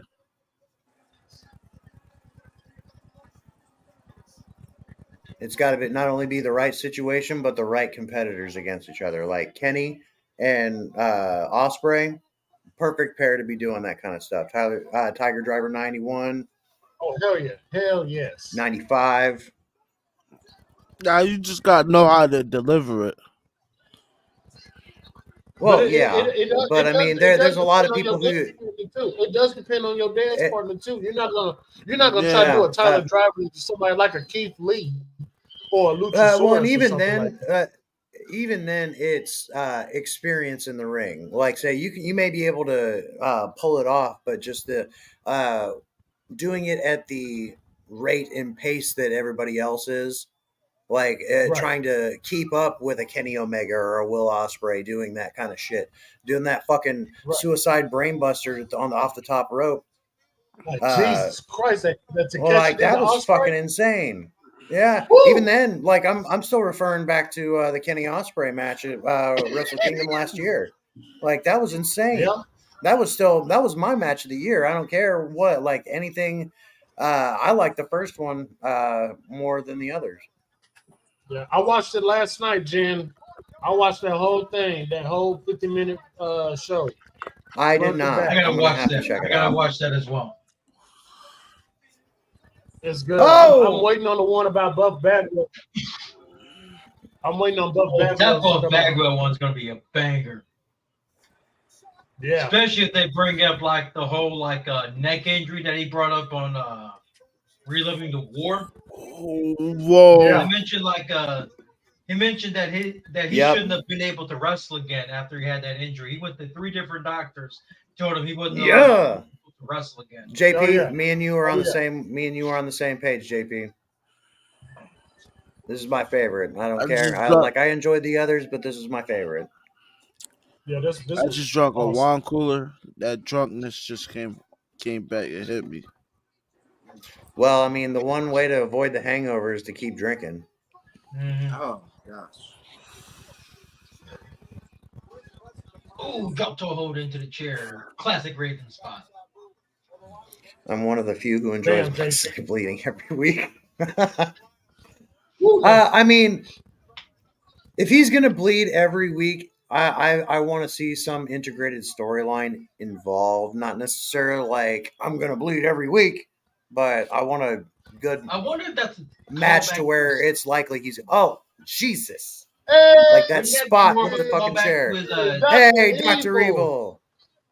Doc. What's up, homie? What's up, Doc? Hey, Dr. Evil. Great. Hey, that O'Malley, that Sean O'Malley fight last night. You see that knee to the face? That was that almost knee to the face. That was a dominating fucking fight though. Like Cheeto had no chance.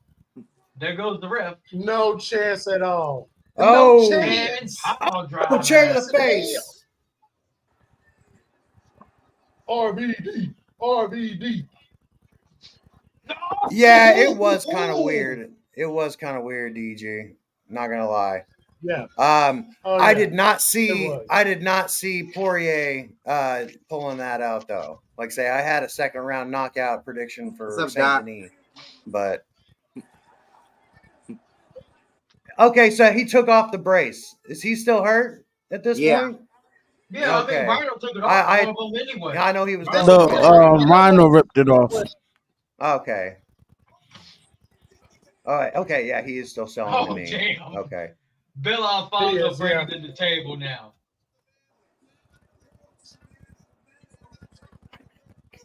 Who's your good boy? Oh no! Here's one. Is this a leg drop? This a leg drop question for. Ooh. Now there's one question I've always had. Here we go. Why on earth? Oh, I didn't do it right. With the oh damn! Oh, EC dub. Stick a fork in him. This was a great show, man. This was such a good show. Well, I mean, I'm glad I had the idea. It was a good idea. And Rob is doing 2006 next Sunday. Skull Crusher. Oh, we already thinking about.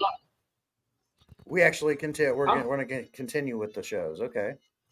I'm actually thinking about doing the. I believe it's the 1996 King of the Ring. I'm thinking about doing that one. Ooh, that's a good one. Mm-hmm. I'm thinking about doing that one. Probably the Rob does his. Yeah, Dr. Evil Kratos is even on your TV. Hey, look Kratos. Look Kratos. Look at that. Getting a shout out. Hey, DG, you're welcome to hop in here too if you want. We can have that conversation that got put on delay last night, but no, we're watching wrestling. Never mind. Man, both of the one night stands was good. Both of them. Well, I mean, there were four of us. RVD faced John Cena for the WWE Championship, and we got that famous "If Cena wins, we riot." Dude, that was amazing. That was amazing. Hey, Hooli. Yes, Hooligram. Come on, Hooli, hop in, bro. Come on, Hooli, hop in, bro. You got the link in your that really set the tone for both shows. One Night Stand 05 and 06. It's the difference in the opening matches. The major difference in the opening matches. Hooli on YouTube. Have you guys seen Al Snow lately? Yes. The dude is ripped. He's doing the OVW thing. And. I got a 1 minute ad. Hey, that's actually not a bad idea. Steven got a great idea. That's a great idea. I would. Y'all want to, Rob? Do you instead of doing One Night Stand next week, you want to do a black and gold takeover? That's what I want to. Yeah, I said I'll do that. Dude, I miss me some black and gold days. New York. Which one? New York. I'm gonna do Brooklyn. The following week, Bailey, Sasha Banks. All right. Wait, are we pausing? Everybody pause. Yeah, I got a 1 minute ad. Yeah, I got a 1 minute ad. I'm at a minute. I'm at 1:09 and 15 seconds. Or an hour Yeah, 9 and hour. 15 seconds. A minute. An hour 9 and 15 Okay, seconds. I'm at 50. I'm at 52. I'm at 52 Hour seconds. 9 and 15 minutes. All right, hold up. Let me check. Hour and 50 minutes or hour Okay, and 50 now, seconds. I was literally in the middle of the Al Snow An hour- promo when the An ads hour and popped up. 15 minutes and 16 All right, seconds. I'm at an hour and 9. An hour and 9. Me too. So I'm an hour 9 and Let's go 16 through seconds. this. Okay. 1 hour, All right, cool. 8:42. I was about to say, let it play. Jeremy went to go do something. No, we're fine. We gonna come back. Hey. On top of everybody you see right here that JP put down, y'all need to go follow Dr. Evil Genius. Go follow Dr. Evil, Mrs. Evil. Go follow them as well. All right. Ooh, that's a good one too, Steven. Damn. Let's see. At talking. That's a good one. That's a good one. I believe that's the because, YouTube man, ad. There's so many black in and the golds. There you go. Thank you, Jeremy. Thank you. Right there, y'all. There's so many black and gold that like the Sasha and Bailey. How about Johnny Gargano versus Ciampa? How about Adam Cole versus Aleister Black? How about Shinsuke's debut against Sami Zayn at Takeover Dallas? Like, And the birth so of all many. Fight Forever chants. And the birth of the Fight Forever. All right. Are we ready? Oh, I already. Go ahead. I'm at minute 10. Where you at? Minute 10. Where you at? I'm at hour 10. Hour 10. Rob, 10, where you at, right Rob? now, hour 10. Hold on. All right, cool. Hour and 8 minutes. Hold on. I just saw Bam Bam go through the stage. Cool. Oh! See, like Hammerstein, Hammerstein is just such an iconic venue. They need to go back. Oh, yeah. Somebody needs to go back. I mean, it's one thing whenever JD reviewed that GCW show. There he is. I'm at Taz and Taboo facing off. I don't think so. There he is. I don't think so. so. Holy. You left me I on don't the think Shut the lights off and comes lock the Raw. door on my ass. Here comes Raw, Team Raw. Lock the door from the outside. Oh, you have Team Get Raw? out. I don't have that yet. Oh no, it's cool. We're there. Claustrophobic up in this bitch. Team Raw coming in. There's Edge, Bischoff. Can everybody hear me? I'm watching What the up? stage. Yeah, we hear you. Sabu. Favorite. Honestly, my favorite wrestler of Is that all Bull time. Buchanan with that beard in the back? All right, there they are. Yeah, There's Blake. Edge. Hammerstein Ballroom still exists. There's Bischoff. They don't use it very often for wrestling, but GCW, I believe, it was like 2 years Was the ago. last? They were the last Well, people that used the venue. Yeah, for wrestling. I mean, They were the if last they're people that- No, Germany. Any They promotion. did that last year. Germany, that was last year, 2023, the beginning. They of also had like 2023. the 30th anniversary of wasn't it 30 years of Raw in the Hammerstein Ballroom as well last year? It wasn't last year. I think that was last year, wasn't Oh, it? yeah, they. 30th anniversary. Oh, of okay, Raw. so it wasn't a That couple last years year. ago. Oh, okay. Favorite no, wrestler they were at some. of They all were at time. Hammerstein. They were. I will pin this It this was question. in We'll come back to it 2022, later. I Steve. believe. Was that Snitsky with that like Yeah, that was Snitsky. braid in his beard? It was November 7th, 2022. Okay. What's up, Holy? They announced that they would celebrate their 30th anniversary on January 23rd, 2023. So yeah, I guess All right, it here was we go. last year. The You're right, Chris Fredo. Benoit match. What up, Rob? Was good. How you doing? I'm gonna Willie? say this once Right. once for disclosure purposes. I don't give a shit about Chris Benoit the person. He's a dog piece of shit. The wrestler. Let's not was focus. Let's not absolutely focus on him as a phenomenal person wrestler. tonight. Let's Yeah, watch please. the wrestling. Period. He's Hey, he's a wrestler tonight. Yeah, just talking like about the Coachman's shirt. We're gonna X out that name. Put a little X right there. But X it out. Oh, Jesus. I'm finna X you out, Rob, BayBay. Oh, Hey. go ahead. Go ahead. Holy, what's up, man? What's up, Are dog? they playing in Steam? Are they playing like I didn't even Army realize you was in here. Damn, that's cold. Nah, I did it because I didn't hear him talk, and I wasn't paying attention. I know what you meant. I know what you meant. Yeah, I'm just fucking with you. Yeah. Wasn't this a few weeks or a few months before like Eddie died? In 2 years. Or a few weeks after. Yeah, it was a couple years. No disrespect. Oh, like Holy. this show. You know This I show. want. Wasn't it like a couple months after he died? Nah, 2 years. No, it was just it was a This is couple 05. months. You went out. Yeah, Eddie died He in died in 05. 2005. He died in Yeah, he died in 2005. 2005. He died November 13th, 2005. Almost a year and 2 days after my son was born. Eddie.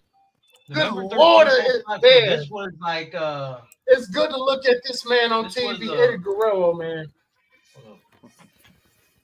Okay, so yeah, Uh-oh. that was this is in Notice June. we may have a special guest. Check the. Oh my goodness, ladies and gentlemen! For the first time, I gotta bring one of my inspirators up in here. One of the guys who I've listened to for a while, shit. ladies and gentlemen. Fucking Dr. A. Evil Genius. Oh my Welcome. goodness. Yo. How you doing, man? TSP is in the building. What's going on, Doc? How you doing? What is good, Doc? You're muted, you're bro. muted. Oh, I think you're muted, Doc.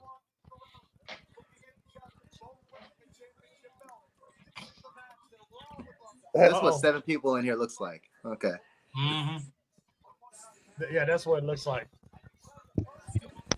Looks like a building is going on. You know, we're getting the doc is getting settled. He's getting settled. We have Don't royalty mind the in our dogs that presence. are barking in the other room. That's all mine. At the bottom, Doc, there should Does be he got his StreamYard's mic muted?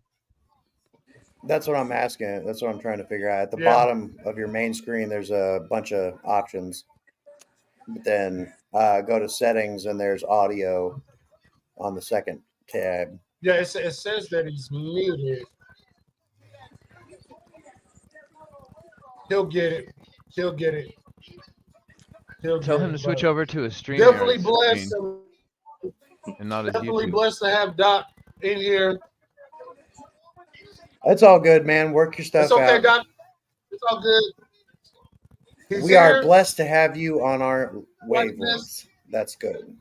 Very blessed. Don't worry, Hey, Doc. No, This no guy over joke, here no drowns cap, every y'all. episode. It's all right. It's all right. I gotta do this. Go get him. It's all right, bro. It's all right. It's all right. I gotta try to save Rob. Man. Yeah, Eddie Guerrero yes, and Steven. Chris Benoit. Yes, Steven. Chris Benoit will always be one of everybody's favorite fucking wrestlers. But I mean, he was just what happened with him. It was very unfortunate, and nobody will ever respect what he did as a person. But as a wrestler, let's just. Oh, there he is. There he is. Hey, there he is. Yeah, I was Ah, going to say, I'm going to Dr. very Eagle, what's quickly get going myself. on? Thank you for showing up, man. Yeah, I'm going to very quickly get myself kicked off your stream right quick. I've got a different perspective on Chris Benoit, who is still to this day my favorite wrestler of all time. And, no shit. All right. Mm-hmm. So shoot. Here's the thing, guys. I'm just going to give you my perspective. You don't have to. He's in my top agree 5 with it. You guys don't have to agree with it, but I think that a lot of times we are very quick to take something that happens in a vacuum and not consider all the factors. So, right. For instance, one of the reasons why me and Captain Paul built TSP is because we've seen a rash of people doing a lot of drastic things over the years. And anytime there is an instance of mass violence, we're very quick to demonize the perpetrator. And then that's basically where the discussion stops. Yes. People don't just wake up and say, I want to harm other people in heinous fashion. Things lead up to that need to be examined so that we can get to the root cause so these things can happen less often. So one of the pillars of TSP and the content that we do outside of the mixed martial arts stuff is that we want to talk to men of all ages and let men know that men are important, men should be appreciated, and that there are people out here that actually give a flying fuck about you. And so when we have that approach, my hope is if there is one guy out there that's floundering, that is moving throughout the world, invisible, no one cares, according to them, they can know that there are people out there that created a platform specifically to lend them support. So that if somebody was thinking about doing something drastic, maybe they might rethink it, right? Everything that we're seeing in society is mostly anti-male. And so a lot of these guys are suffering in silence, and then they're only really seen and heard when they do something drastic. So I apply the same principle to what happened with Chris Benoit. Many people are very quick to demonize him, not understanding that they played a part in what happened to him and his family. Chris Benoit did what, Chris Benoit was not a killer on the mic. What he did was he went out there and delivered a hard-nosed style of wrestling, and he gave himself a concussion pretty much every single time he stepped in the ring. Did he do it for himself? Did he like having his bell rung? No. He did it for us fans. And he suffered severe brain damage. I don't really look at it any differently than Stone Cold Steve Austin. Everybody wants him to get back in the ring, but did you see those 2 knee braces? Well, why did he basically get his career cut short? Well, he destroyed his knees in service to us as the fans. Hulk Hogan, And hey, Booker T, man, I know you coming for that nigga. I get it. But when you look at Hulk Hogan and the fact that, he don't really, fuck around with niggas unless they have, 8-figure bank accounts and they're 8 feet tall. He said it. He said it twice. But at the same time, when you look at him, Montana's freaked out, bro. People are looking at him, and it's like, yo, those fucking leg drops that he did, his hips are destroyed. Yeah, he did it for the fans. If you look at the funny way that Roman Reigns walks and the funny way that The Rock walks, they have permanent damage to their bodies in service to the fan. Chris Benoit, I think he said nigga. He said nigga, right? Chris Benoit isn't any different. All right. Because you can't say the R on Twitch. I'm just saying. Well, not Chris Benoit. Not the hard. He knows. He knows. Yeah. Chris Benoit is not any different. He did not give up his hip or his knees or his ankle. He gave up his brain in service to us, the fans. You go back to that one night stand, and that's a perfect opportunity. Yeah, Daniel. Daniel. It's no different than Daniel Bryan or Bryan Danielson at this point, hucking himself through the ropes, doing suicidas, and then giving himself concussions. I specifically remember one of the times when he did one of those when he was trying to prove himself against Randy Orton, when he was doing that yes movement. And he gave himself a concussion, and they had to stop the match. Yeah. He was always a B-plus player. He had to do something to go above and beyond, and that's what these guys do, and they do it for us every single week and almost every single night. We don't watch the dark matches. So my perspective on Chris Benoit is that he is a victim of the industry, and his family also paid the price. And I don't think that he woke up one day and said, "I want to harm my family and be the pariah." In perpetuity for the fans that I gave my brain to, like the researchers that looked at his brain. His brain was comparable to an 80-year-old man with Alzheimer's. Very bad Alzheimer's. Yeah, and nobody wants to actually look at all the facts. They just want to be quick to demonize, and that's not the whole story. It's not. And every one of us felt so shitty for just the fact that it was Chris Benoit of all people. And I mean, it made sense to me at every avenue when it all was going down, when I was first listening and reading all the reports. But at the same time, like, Yes, it's a heinous thing that he did. Heinous, unspeakable.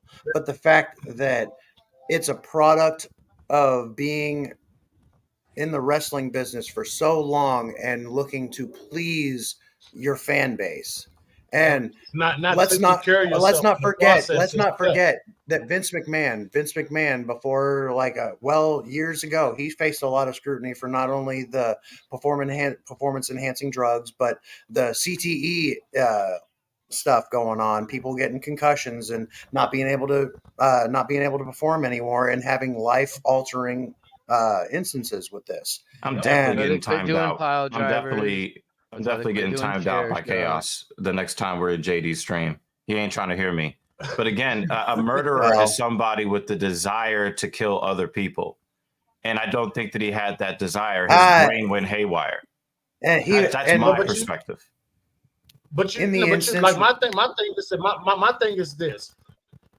What he did was absolutely egregious. But you got to think. But to me, it's like you got to think. You still have a brain. You still can think for yourself. And yes, the industry he had that remorse. He did have the remorse. Yeah. Have you ever talked to somebody that's got Alzheimer's that doesn't remember like who you are or where they're at or who they are? People, you don't remember family members. Just because you have a brain, Otis, though, doesn't necessarily mean it's operating at like 100%. You know what I mean? His brain could have been operating at 10% for all we know at that. Yeah, the investigators saw that he was in severe psychological distress throughout the entire. He in that moment was in a place that he felt like he couldn't escape from. There was also a. He was about to become champion. He was about to become ECW champion. They were about to put it on him. There were supposedly rumors that he was actually like so bad, his brain was so fucked up that he basically was so insane that he thought people were following him for some reason. He had paranoid delusions. Coming from somebody who who's had family with not only regular dementia but alcoholic dementia. Now, mind you, he also most of his career came before smartphones, so nobody would have known any of this information if it didn't get told in like a newspaper article or in some sort of interview. You know what I mean? True. So he could have been paranoid with paranoid delusions for years and years and years.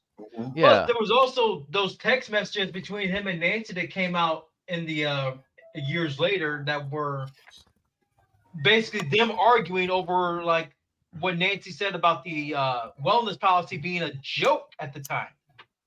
A complete joke of a wellness policy. Yeah, she said that to him in the text messages they had with each other. And Eddie Taps. But people don't. But people seem to forget. Hulk Hogan's first instance in the wrestling business was a broken leg. Yeah. Was it? But I feel Dr. Evil because that's why I'm able to talk about Chris Benoit and not get all freaked out about it. Right. I can do it too. He had a brain issue that nobody can condone what he did, but everybody who has a reasonable understanding of the situation can make that determination that it was from years of shit he had done to himself in the ring. Yeah, nobody's excusing what he did. No, there's not an excuse at all. But I just think that people are so reductionist, and I think that it's a missed opportunity. Yeah, and the fact that everybody wants to cancel him like right away, you know what I mean? Yeah. It's like you can't just erase what he did for the business. You can't erase none of that. No, you can't erase his entire career and just bury it under the radar. No, I don't. I mean, I guess you could do that because people have chosen to do that. So people have the option to do that. But I don't think that there's anything learned. Recognize them as a wrestler, at least. Right. I don't think that there's anything learned. And I don't think that there's anything learned or gained beyond people being able to, what's the term I'm looking for? A virtue signal. I think that people can virtue signal. Like I give you an example. I give you a good example. I'm definitely going to get in trouble with you guys tonight. So hey, no, you're not. I was speak your mind. I was in JD's stream when all of this stuff came out about VKM. And one of the things that I immediately realized is number one, the woman that made the complaint That's exactly what we're talking about, Guardian. That's pure and simple. The woman that made the complaint was in a BDSM, a dominant submissive relationship with VKM prior to being hired. Prior to, as in before. So what does that mean? That means that this was not an issue of him harassing an employee. Her presence she was willing. Yes, her presence. She signed an NDA, so she was willing to take the money and do whatever she had to do to take that money. Her presence there in Stamford was there specifically as a financial benefit. It was a no-show job. She was not somebody who was being harassed. She was somebody that was put on the payroll for the explicit, exclusive purpose of getting paid a lot of money to do nothing. That was a financial benefit of her relationship with VKM. Like 1,000% correct. So that was the first thing that I noticed, because I'm a little bit knowledgeable when it comes to like the kink stuff. You know, I don't really get into all of it because that ain't really for me. Oh no. I understand what that kind of stuff is, right? DG, me and you used to live a very similar lifestyle. I used to be poly myself. Yeah. So we understand, right? So yeah. So when I looked at it, you know, people were quick to go at VKM, and it's like, you look at all the comments, and it's like, number one, I know none of y'all in the comments have done anything other than missionary, right? Like it's very, very, very obvious to me that you've done the Lord's missionary, and some of you've only done it in theory, because some of us like missionary. Okay. Hey man. Okay. You know, we saw that's that white boy. You stop that, Jeremy. That's that white boy. You stop it. Stop it, Jeremy. That's that white boy. Shoot up the club. Stop it. Come on, man. Well, we know Jeremy knows. But missionary. Hey, so my thing is, when I watch everybody in JD's comment section, and they're all talking about how horrible Vincent, and this is super disgusting, and this and that, it's like you're virtue signaling. You want everybody to know that you're not about the exploitation and abuse of women. And I get it. I'm not about that stuff either, right? But there's a bunch of, like, if we went into people's internet search, and they go on the hub, and we look at the kind of stuff that they're looking at all the stuff that VKM was doing, and they were nutting to it in their sock, crusty ass socks. So for me, like, everybody is so quick to virtue signal without any real context or any real examination of what the actual facts are, staring us in the face, that is very difficult to have open and honest conversations, because everybody is afraid to get canceled. Word. Yep. And that's true. And that's why people definitely trying to find certain things to cancel. Yeah, I advocate for that all the time. So that's just my perspective on it. What is Chaos talking about, bro? Chaos is a savage.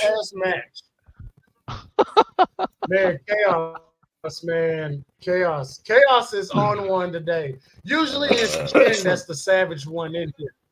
If it ain't Jen, obviously it's Chaos, because Chaos is on 12 today. Not on 10. He's on 12 today, y'all. He's on 10. Make sure you guys like and hit subscribe. Go follow Dr. Evil Genius, as well as our other supporters and friends and family members here at the BayBay Resort, y'all. Man, we appreciate you guys, man. Honor. Definitely, this is an honor to have. Definitely appreciate the honorable Dr. Evil Genius, man. Do you know who wasn't doing missionary? Dana White and Donald Trump. I mean, it was a gawk all night last night. Get fucked with that. Come on now. Gawk. I'm man, like, yo, DG, me and you gonna have a conversation. Yeah, no, but whether you like the guy or not, Dana White needs to let go of the shaft with his throat. Stop it. Stop it. Yes. We all know that that's your guy. To have the camera on him for 7 minutes straight, and he's not a fighter. That's like, yo, they wanted to be, though. They definitely wanted to be off. Yeah, I don't mind that people support Donald Trump. Nasty. I don't mind that at all, because like, you do you. But there's a level, right? There's a level to it, right? It's like, yo, Dana, I get it. That's your guy, right? We don't need the camera on him multiple times. I paid $85 not to watch Donald Trump. That's not what I paid $85 for. Yeah, they show him every pay-per-view he's there, dude. Yeah, and it's just like they can't take the camera off the guy. You know, it's like, it's actually pretty sad. It's actually pretty sad. It's almost like he's a featured attraction or something. Oh, yeah, like if he's gonna get in the cage. I honestly think that like this is more. I would love to see him in the cage with Biden. If we get him in the cage with Biden, I would pay money to see that.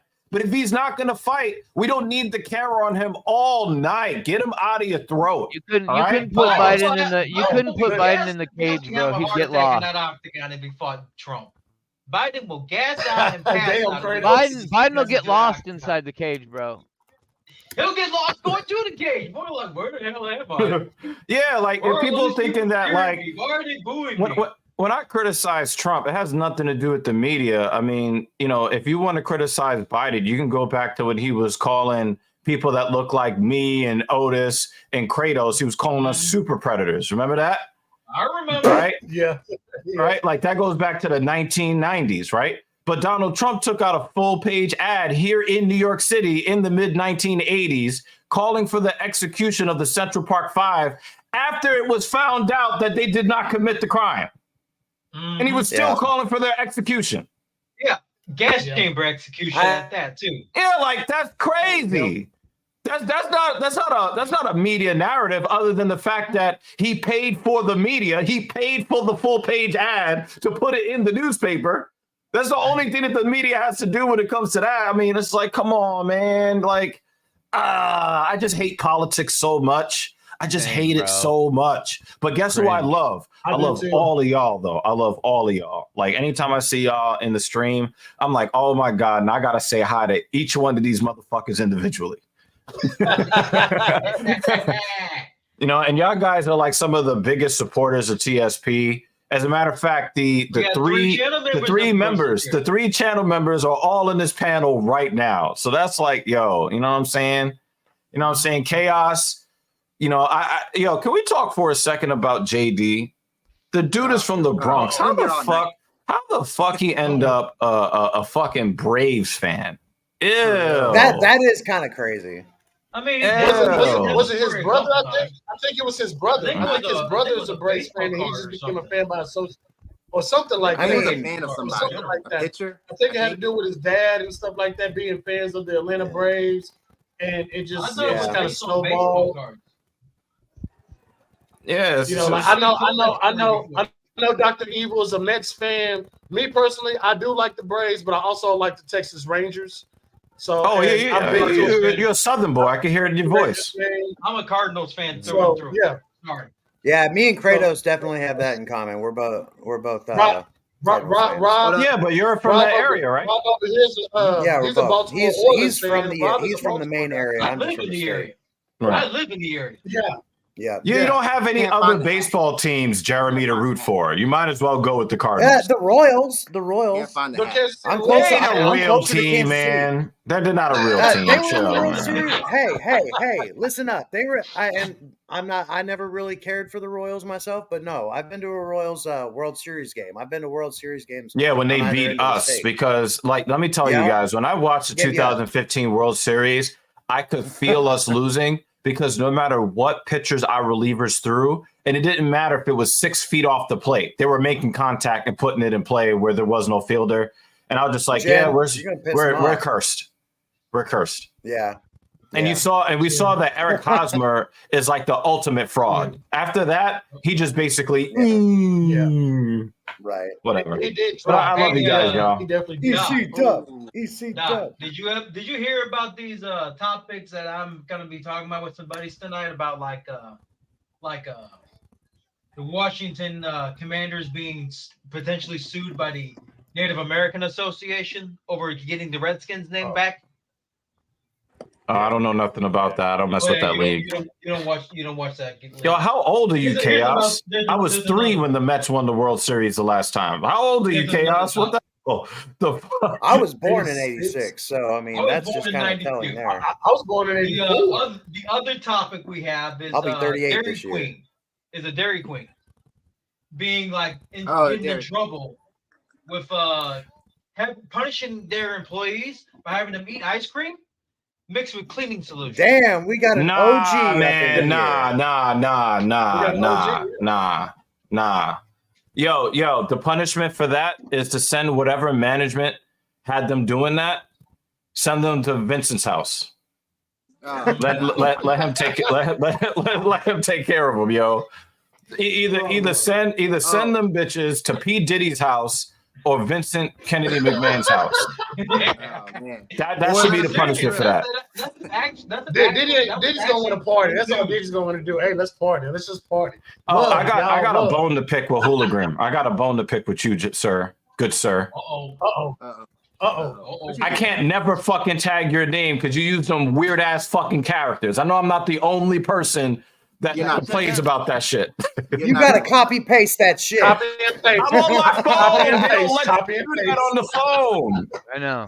I was on. He's like, ain't nobody at on me. my phone for like 5 years before I had a PC to mod on, so I feel your pain. I couldn't tag nobody. Yeah, like yo, I mean, I can tag people that got regular ass English ass characters to fuck. All you gotta do is put funny and Rob and show up. Easy. Oh my god, man! Oh my goodness. Nah, but it's great to see the mod crew all up in here. It's fucking cool, man. It's actually very nice. I feel honored to be here. We are the OTS crew. I mean, we feel honored to have you, man. Like, nah, this is it's fucking cool, we man. are also the OTS crew. We are, can a lot I, of us are Gold Mike members. Can I give you guys some exclusive information that you guys would actually give a shit about? What? All right, so shoot, cowboy. All right, so check this out, guys. We haven't posted any material for social media as far as like JD's trying to really like his progress and stuff like that, right? We haven't really done anything. I was meaning to ask you about that. But let me tell you guys, man, there's a certain look. Do you remember that look that you saw in the camera when Dwayne got that hug from Cody in the ring, and then Cody left the ring and then looked like his dumbass dog was just run over by a Mack truck, right? Yeah. All right. Yeah. Did you see the look of fire in JD's eyes? Yo, I've been getting that in the gym, man. Yo, dude. He's been taking it out in the gym. Yes. Yo, dude. This dude, like, take out his frustration for that. So here's the plan. Here's the plan, right? Ever since that muscular black chick that just went to WWE, Jade Cardio, right? Ever since like she went at him, I was like, yo, Jay, we can't have these chicks out here talking about you can't do a pull-up, right? Like we need to get to work, right? For real.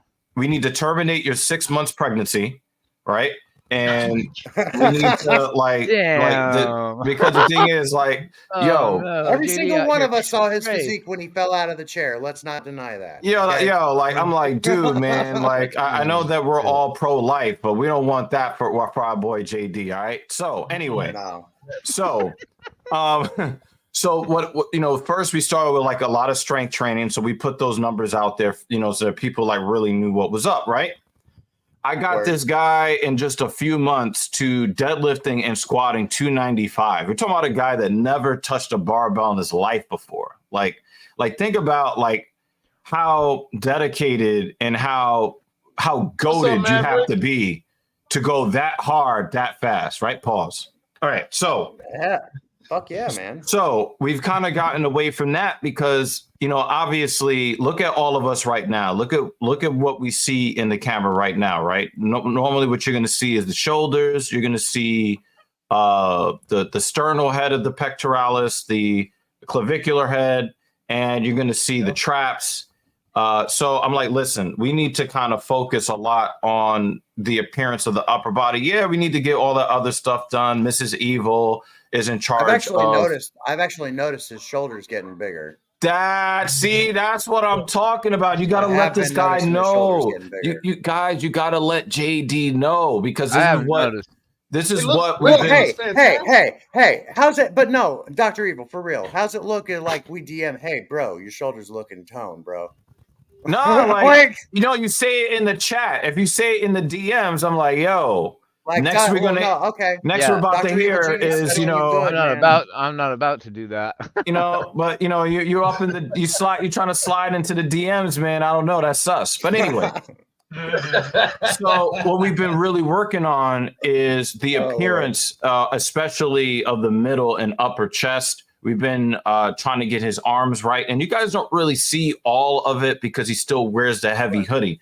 But I've been telling him, like, yo, dude, we got mad work to do from the end of winter through the middle of spring, because once we get to short sleeve weather, I want you to be like, just beating him in the face. Now, the thing is, he has a wide neck and he's got a big head. So the thing is that I'm trying to get it to where like we're really focusing on the shoulders, we're focusing on the chest. And yo, let me tell you, the ladies at home, they notice the difference. All right. I just let you know. Like I say, it doesn't take any person with two brain cells to rub together to know that he's getting in shape. Like, and the thing is, like, I have noticed he's got a more rigid frame than what I originally. He said, "Boar's head, I'm done." Yo, Chaos is a savage. I'm gonna mute up the Paul Heyman shoot about to come. So shit, here we go.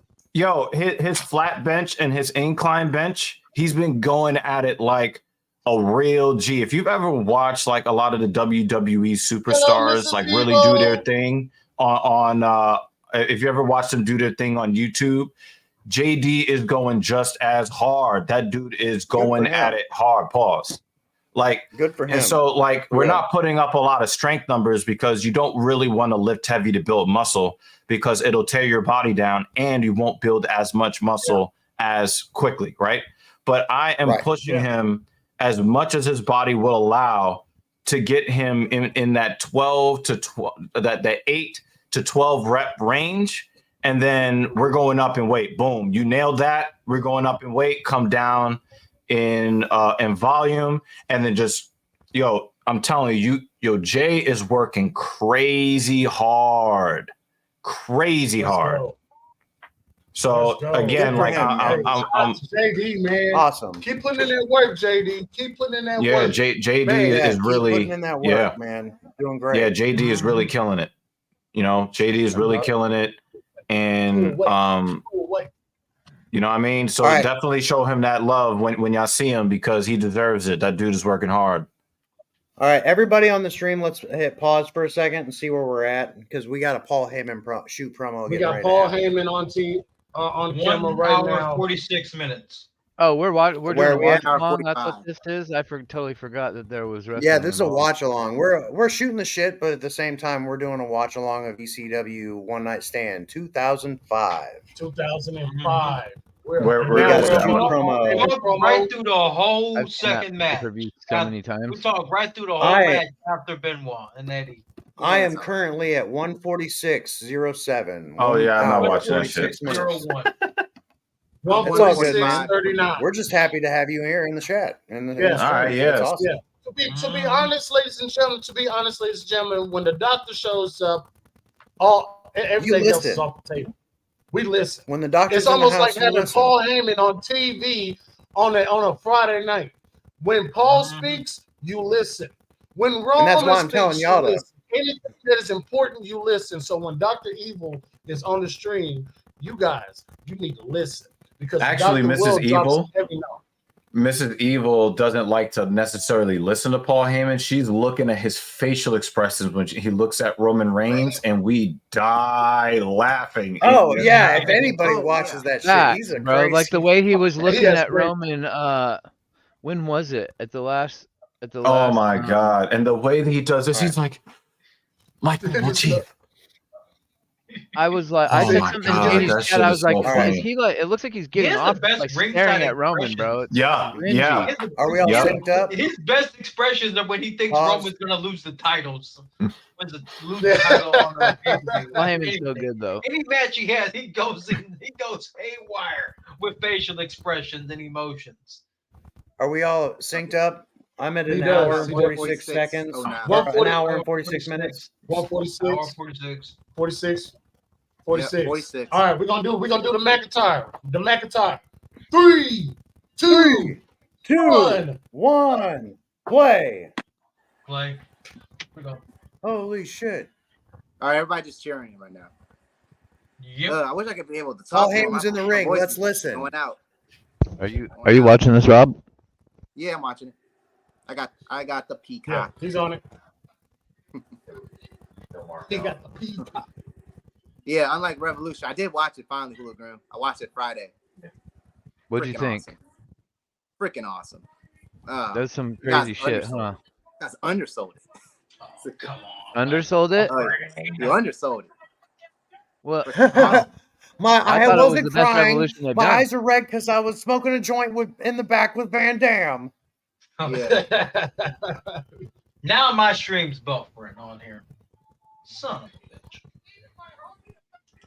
But yeah, Paul Heyman, ECW Paul Heyman, man, with the long jacket. it was lit. With the long jacket. Good night, Blake. Appreciate you for stopping by. Yeah, have a good night, Blake. Thank you, Blake. Next week, Good night, Angel. we're doing Night. next week on Retro Sunday. Next week is be on Rob's channel for NXT. Okay. I want to take a second and appreciate and applaud Steven's comment here. Mrs. Evil! Oh my goodness. Mrs. Evil. Mrs. Evil. Mrs. Evil. Oh, I can hear you now. Mrs. Evil. Hey, What's Mrs. Evil, what's going on? Hello. Hello. Sleepy. Oh, Hello. so good to see How are you you. guys? Appreciate you for blessing us with your presence here in the BayBay Resort. Do you need It's nice to see some of your faces. You got Yeah, I see the face He's a behind the background profile. player. I have pecs in my background. Pecs. I'm sure they're delightful on your end. Yes, they are. But we appreciate you so much for being here. But I have something to say to you. It's totally an honor to have you and Dr. Evil on here. Here's my dog. That's Humphrey right there. One of my 5 dogs. Oh, Poochie Pooch. Oh, look at him. I wonder all of the guys that are sitting there, how many people have been timed out by this group of people that I'm looking at on my screen, on JD stream. Like 16, 17,000 people have been timed out and or banned. Wait, what are you talking about? Timed out? There's a bunch We of got crybabies in that chat, aren't there? We got Otis. Yeah, no, right? Surprisingly, We not got that many Kratos. people Oh, banned by the group. Okay, I was. We got really Guardians I of know what you're talking Chaos about. in the comment section. Oh, It's Guardian. got to be like Savage. 20, 25,000 people banned. It's really not as many as you Like think McDonald's because burgers, of, JD settings. billions and billions served. Pilgrim said it's really not as many as you think. It's because JD has his chat to where you have to follow him for a month before you can even type in the chat, so it eliminates most of the trolls. Yeah, he said it's not that many since there's the lag. Like you have to wait about 2 weeks to a month before you could actually join the chat. People making burner accounts and subscribing for 2 weeks just to get banned. Yeah. Before JD settings were like that, it used to be pretty bad. I can't sit here and remember how many extra like people that get banned that go make extra accounts. And me and Hooli, I remember one afternoon, me and Hooli banned like maybe 6 or 7 people apiece. 6 or 7 people apiece. We kicked them out. Like me and Hooli was on Paul it. Heyman's #1 fan right here. One guy Right here. I remember for one of JD's reviews kept making. I permanently banned his account, and then his name showed up again. So that means he made another account under that same name. He did this like 7 or 8 times. I'm like, what? Like, They have nothing better to do with their lives. Yeah. Oh, like, you're that fucking bored. Nothing better to do. Bored. I almost forgot about you. Sorry, I'm enjoying this promo. Jeremy, was that you in your own little Tyson world, or Uncle? what's going on with you, bro? Here you go, mister. I'm gonna go eat some ice cream. By the way, not from Mrs. Dairy Evil, Not from Dairy Queen. Tell Joy that we all say Did you hi. buy as new well, ice or cream? at least Mrs. me. Evil, don't go to Dairy Queen. Yes. Thing Yes. two. Tell Joy we said hello. She goes, eh? You want to bring your disembodied hand over here? It's literally from the living room. That's funny. I don't know if you can hear it. I'm dead. What are you, French Montana? The chat says hello. Hello. Wait, the hand is coming. Make sure you pay attention to the TV for a second. Come on. Hey, yo, Steven, you said JD, Soul Monster, and you Don can do it. I'll get rid of it. And they got it. Let me tell you something. Let me tell you something, Steven. Let me tell you something, Steven. JD, Soul Monster, and Tony are good. They're good. They're not the IWC Trios champions. You want to know who the IWC Trios champions are? Look at the top three right here. Just look across this panel right here. You're looking at the IWC Trios champion. The first two are the IWC Tag Team champions, and I am your longest reigning Intercontinental champion on the IWC level. All right, so that's fine. JD I'm the Orange Cassidy of the group. Have their own titles, but they're not champions like we are. Understand that? I just cut a promo. Wow, so you're saying I'm not a champion? I mean, if we got to give you a title, Holy. We got to give you a title. Like, yeah, he can be the hardcore champion, the IWC Continental Crown champion title. I'll be in the chat. It was good to see you, Miss. But this is evil. She said, "What title?"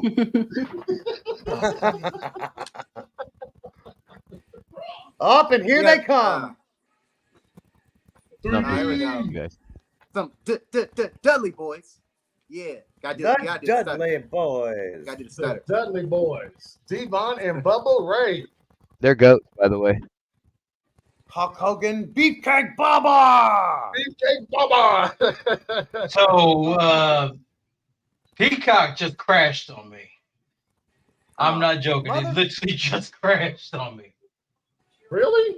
Maybe I can pull up the choices for shows. It won't open up One Night Stand.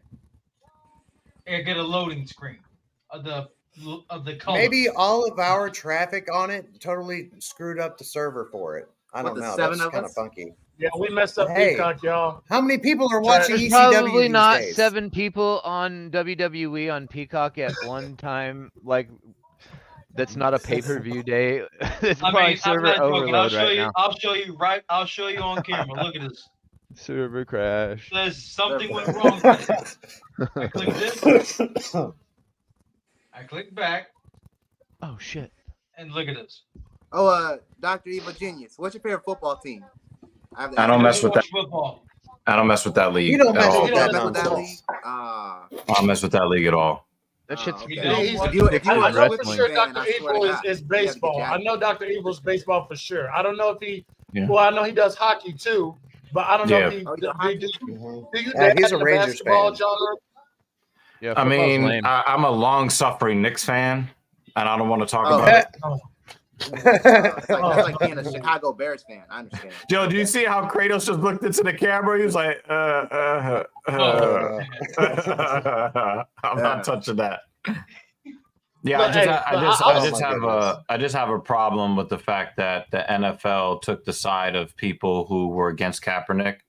Yeah. And everybody always wants to talk about freedom of speech, right? Unless somebody is talking. And it got him out of a job. Yeah, they talk. They got like he was talking about the extrajudicial killings of citizens by government officials and people. He wasn't even saying anything about anti-America or anti-police. No, he wasn't.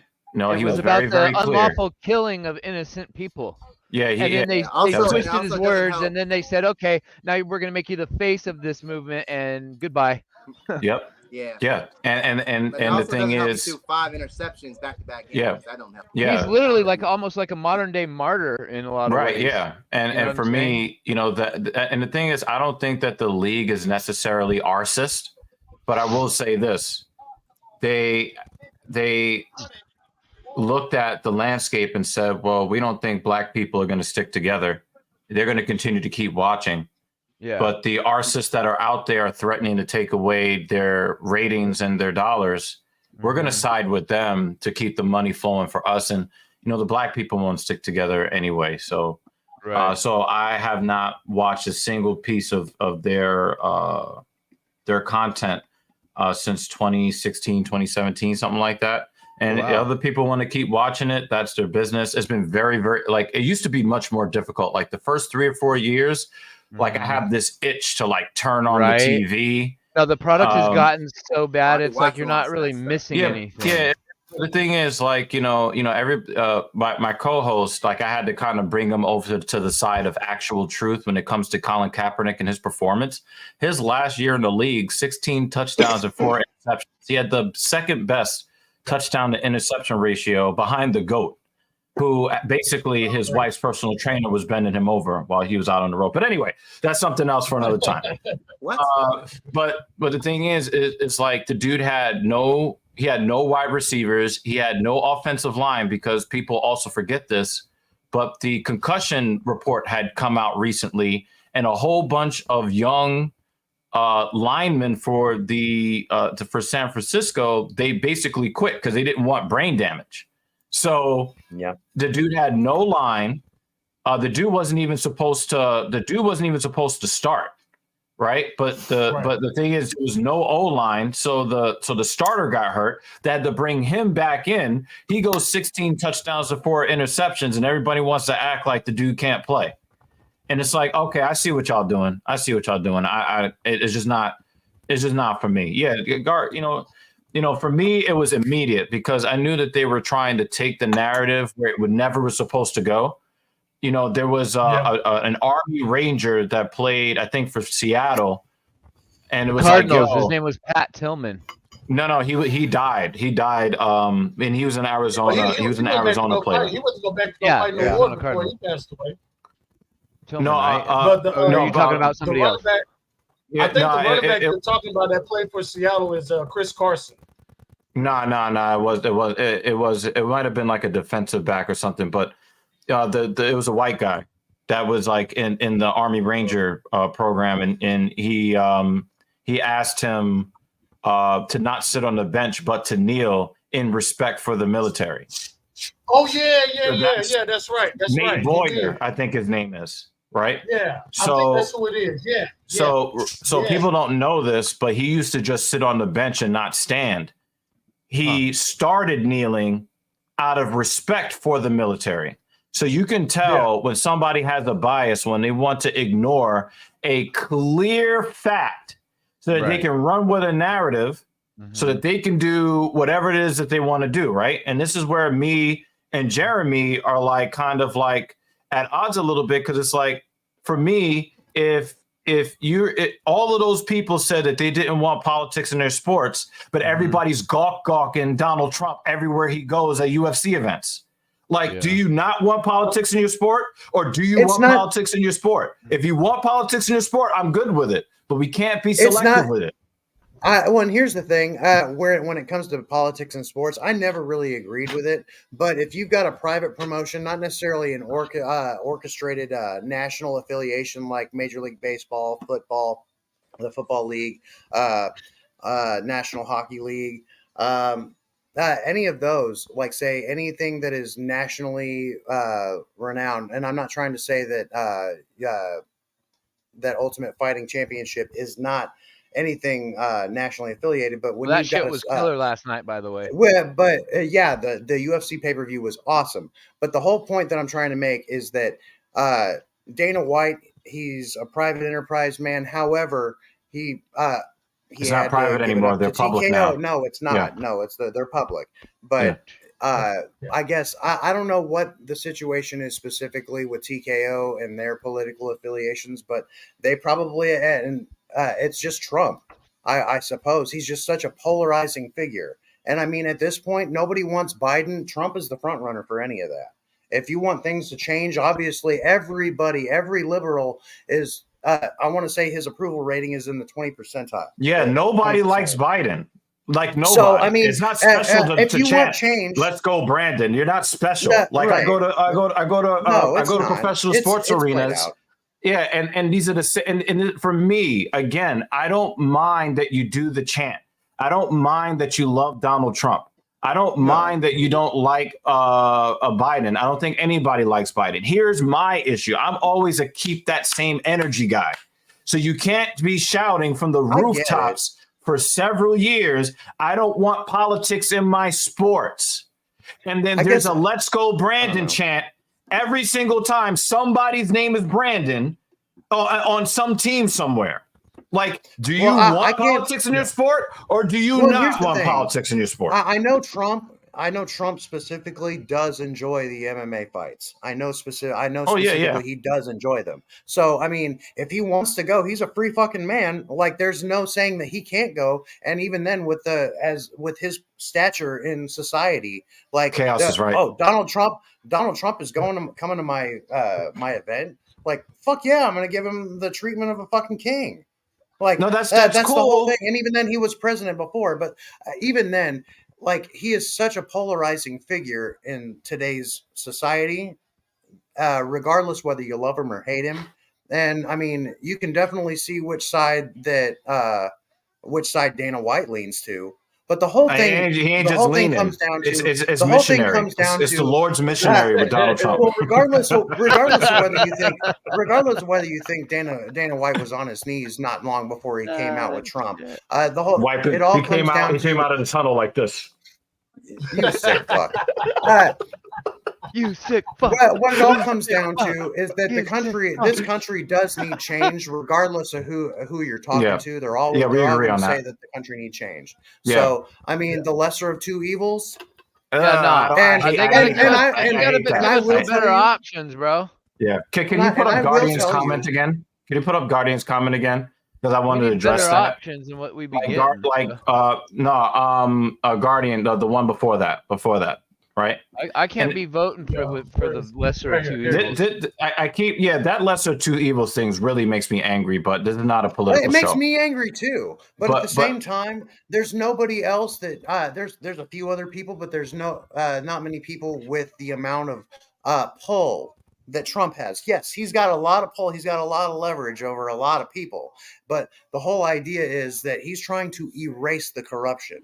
Regardless of whether he's corrupt himself, he's trying to get. There's a lot of rhinos in the government that actually have been soaking up a lot of. Whether you pick red or blue or left or right, either way, they work for the same people. So that's true. You're not going to get anything. The Trumps are friends with the Clintons. Let's be clear about that. Yeah. Right, but nonetheless, things have taken a drastic turn since the Clintons were in office. Since Clinton was in office. Can I address Guardian's comment? And this is what I try to explain to people. Guardian definitely dead on. Right? People don't understand. You know how people were saying, well, it's not. It must be that the election was stolen because nobody goes to a Biden rally, right? What people do not understand is what Chaos just wrote. People are not voting for Biden. Nobody likes him. Nobody likes or respects Kamala Harris either, because she definitely has done a lot in her life. All right. Yeah. As much weed as I smoke, I will never respect her. They're not voting for Biden, but they're voting against. They're voting against Trump, and that's the big thing. The hatred for Donald Trump, and for people keep forgetting. When Donald Trump won in 2016, he lost the election by 3 million votes. He just won the votes in the right places, right? Like he is mostly unpopular in the United States, and this is why I get so angry with liberals, because before he won the election, fair and square in 2016, I kept telling people. I kept telling people, if you keep calling white people racist just because they disagree with you, if you keep calling men sexist just because they're not on your time and dime, they're going to start making quiet moves in the background. So when he won, I was actually hoping that Trump was going to win in 2016. And I was thinking, you get an outsider that's probably going to do something different with the government, and then you just put all of his friends and then made tax cuts for the wealthy. I got friends right now that are like, why are my taxes messed up? And I had to explain to him that the tax cut that he rushed through in 2017 only gave savings to Americans. Even in the first year, it amounted to like $17 a paycheck at its height. But then they gave, but when you look at the provisions, when they went through 2017, 18, 19, 20, 21, 22, by the middle of that, you actually owed more taxes if you were not a millionaire. So that was all for the rich people. And now people wonder, why my taxes messed up? Well, one person I know is, why am I paying $600 extra? The IRS is coming at me for $600 extra from 2022. Well, that tax cut you thought you had, it was a scam. And I'm going to let you guys know, these are my only 2 issues with Donald Trump as a politician. I only have 2 issues, and they might surprise you. Just 2. I apologize. This whole thing kind of fell through from last night. Yeah. Number 1, the biggest problem I have with Donald Trump is the weakening of our international military allies, where they do not trust us, so he can go suck up to people who have been enemies and always will be enemies. So not only did you not make proper inroads with those people you were cozying yourself up to, but now our allies don't know if they can trust us. That is a national security issue, right? Number 2, very much so. Number 2, when you lose with honor. Those are my only 2 issues with Donald Trump as a politician. I don't think he was ever. I think here's this. This leads into a whole he pushed it back too. It wasn't a scam. It was just it's poorly timed. People don't know anything about virology. We can talk about that the other. But I can tell you for certain, Doc, that there is so much voter fraud on that. They looked for it and they couldn't find it. Censored. Well, I know, because it doesn't exist anymore. And I remember directly after everything happening, there was so much evidence that was pointing directly to voter fraud, and then it all just disappears. Yeah, the only time I saw voter fraud were from Republicans voting for their dead wives. No, and their dead parents. No. And let me just tell you one thing. If you, what I said in the chat bring last that night, dog back in. You over here cutting promos. Bring that dog back in. Maverick. What's up, bud? Yeah, let's go. The best way to get over to push off and the best way to push off and deflect from anything negative or get your dog, illegal, bad that you're doing. Anything you want to push off on to obfuscate from yourself. Anything you want to push off and blame on somebody else and get away from yourself, you blame on the opposition. We all know that. You've read The Art of War, 48 Laws of Power. Yeah, but that's all Donald all of this Trump stuff correlates. He gets caught out there committing crimes. That's Obama Biden's too. Crooked. Yeah, that's we know Obama, Biden's crooked. That's Biden. That's everybody in a lot of these positions of power. Yeah, they all and that's know why I try how to tell people and manipulate the system. Yeah, none of these people give a shit about you. Yeah, none of these. Trust anybody. And do you know who gives a fuck about you the least out of all of them? Donald Trump. That dude has only cared about himself. He has only cared about himself since a small child. Yes. Well, coming from somebody who has a law background, I learned, I know how this country is supposed to operate fundamentally. Yeah, and it doesn't operate the way it's supposed to. The middle class is that Trump is a businessman, not from the political world. So the one thing he gives a shit about is his money. But here's the thing. Got into real estate. Him giving a shit about his money is leaving us. Allowed him to put things into place that allowed the middle class to boost the economy man, for being here, man. Thank you, Kratos. Thank you so much, bro. Yeah. People don't understand that our inflationary problems stem from the fact that everybody had to sit home and then had to we had to have free money because we couldn't just let the economy grind to a halt with nobody making any income. Do you know when that happened? That wasn't under Biden. That was under Trump. Was that Trump's fault? Absolutely not. That was just the reality of the situation. So when people are talking about high gas prices and they blame the president for it, I know they're a fucking idiot because the government has nothing to do with the international oil trade. That is a very intricate, very complicated cartel being run by the Middle East and Russia that has nothing to do with the president of the United States, regardless of who the president is. Yeah, the president doesn't make the price of a barrel of oil. No, he doesn't. And it's like, guys, do you not understand anything about how the economy works? Because when you start blaming the president, any president, Trump, Obama, that depends on who you're asking. Like you blame the president for anything economic, I'm looking at you like you a goddamn fool. Right. Yeah. It's all. Are we talking about like societal. the average wrestling fan? It's completely societal. Oh wow, that was savage. Chill. Are you trying to say that they have trouble gaining consent for relations with women? Is that what you're trying to say? Possibly some of them. Yeah, time all of them out. Time all of them out. Ultimately, right now there is so much corruption that, regardless of how corrupt Donald Trump may be, right now there is so much censorship. Everything the government has teamed up with Silicon Valley. I do agree with that, and that's a major problem.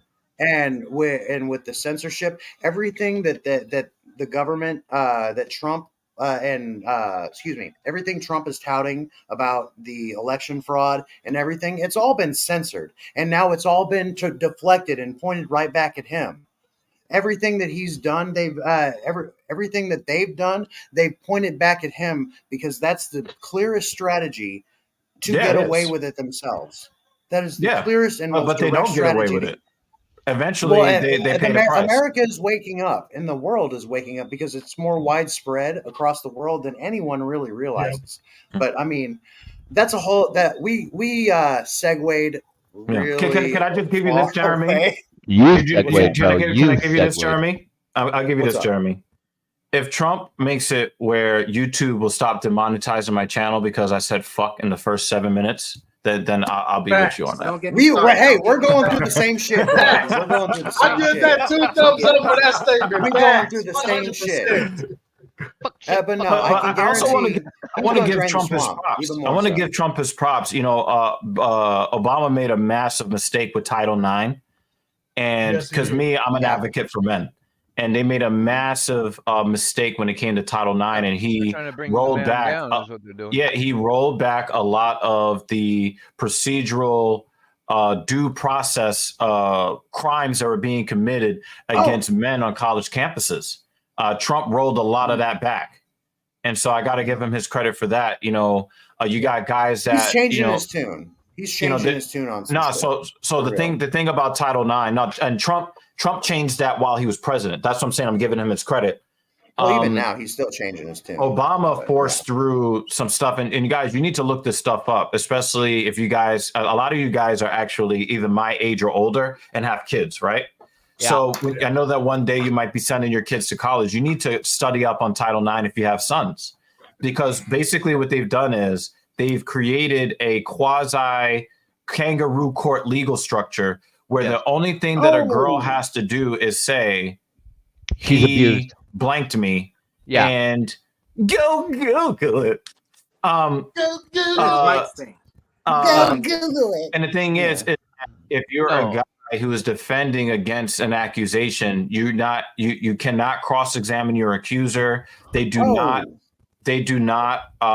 look at the evidence. They look at the preponderance of the evidence, meaning that if the panel believes 50.0001% that you could have done it, they mark you guilty and they ruin your life. Yes. There's a pyramid. The exact shit happened to me. I went through this exact situation, Doctor. My dad went through it.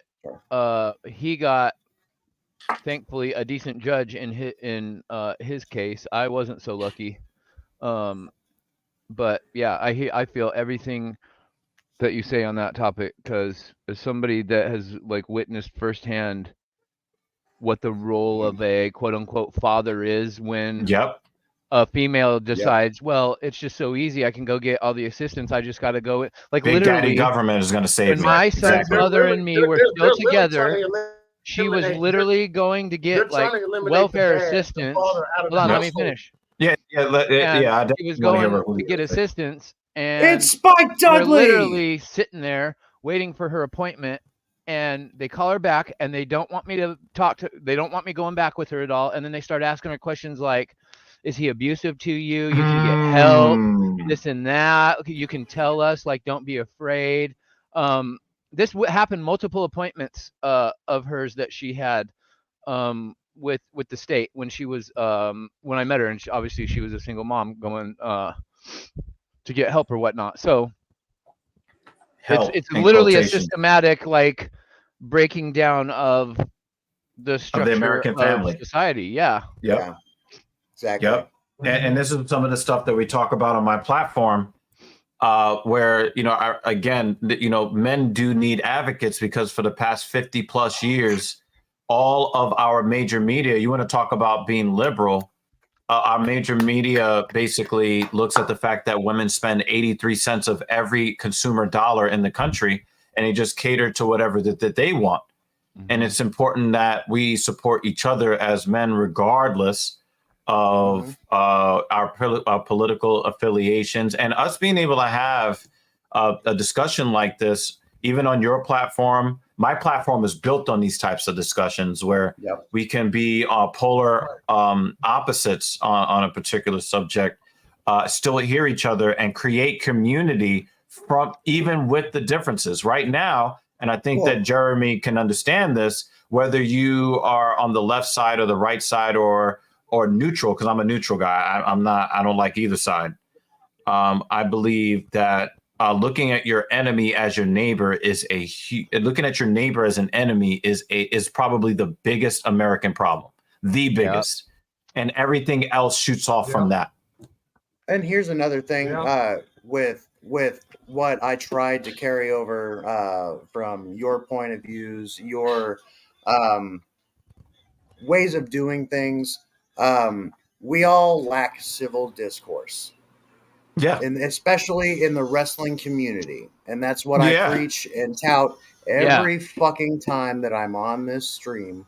That's why Hooli is here, people. That's what, this is like this is the largest group right here that I've been able to like actively talk about this kind of stuff with, being the fact that we all come from being a wrestling fan. It makes it even more remarkable to me.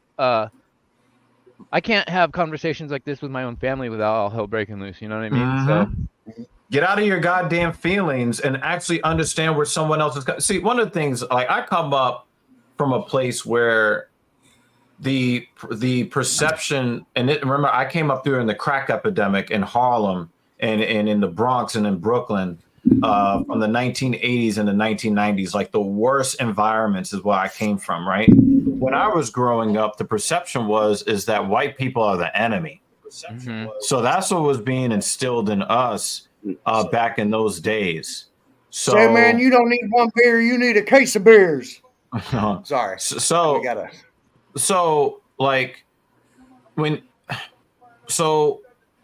Just coming from that environment, I've had to always try to step back and see that I don't think that anybody wakes up and says, I just want to harm people. Stuff comes from other things, you know.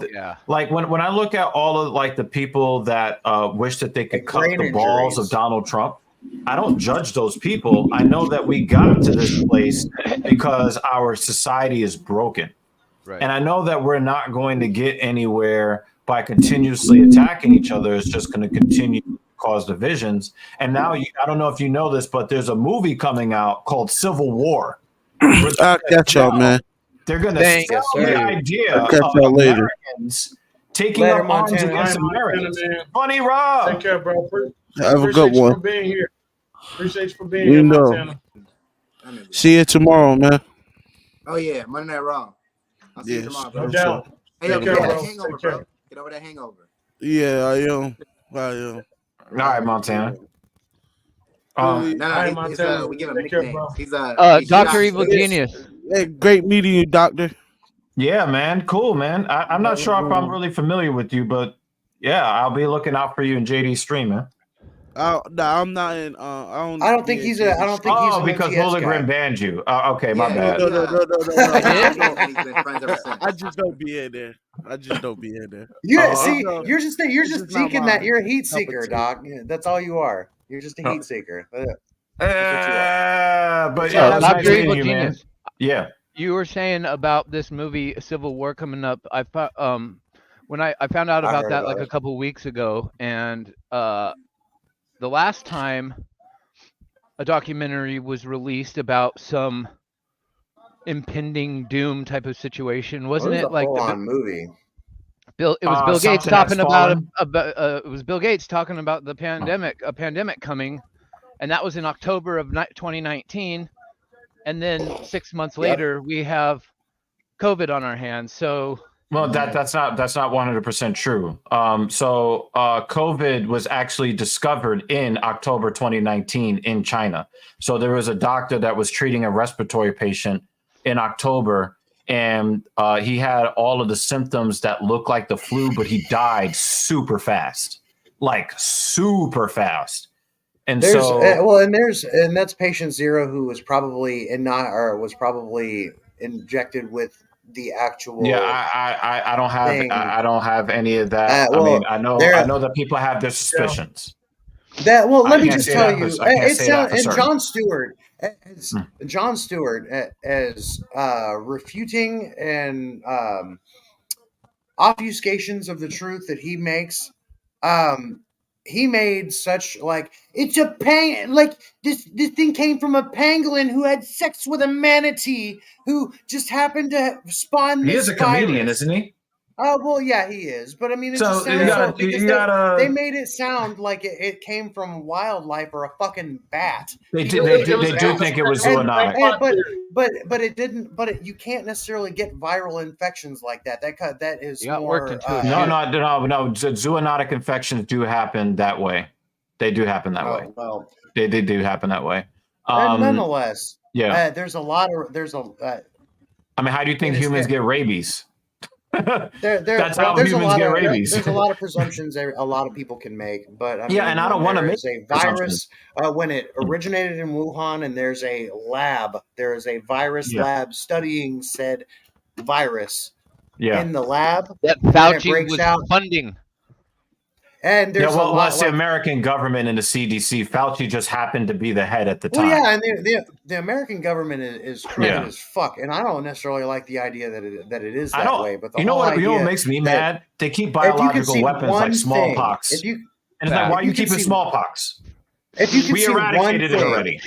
If you can see one truly fucked up thing that the government is doing, you will start to wake up and see everything, and that just was the rabbit hole. The problem was you ever trusted the government in the first place. That was your problem. Well, no, when I saw what their game plan was, when you truly see how it's supposed to run, and then you see all these changes that are just completely dynamically and fundamentally different than what it's supposed to operate like, right? Something's fucked up. Yeah. And that's why I don't judge anybody for being suspicious. Research Cloward and Piven. Research Cloward and Piven and their societal breakdown structure, or their format to structural breakdown, societal structural breakdown.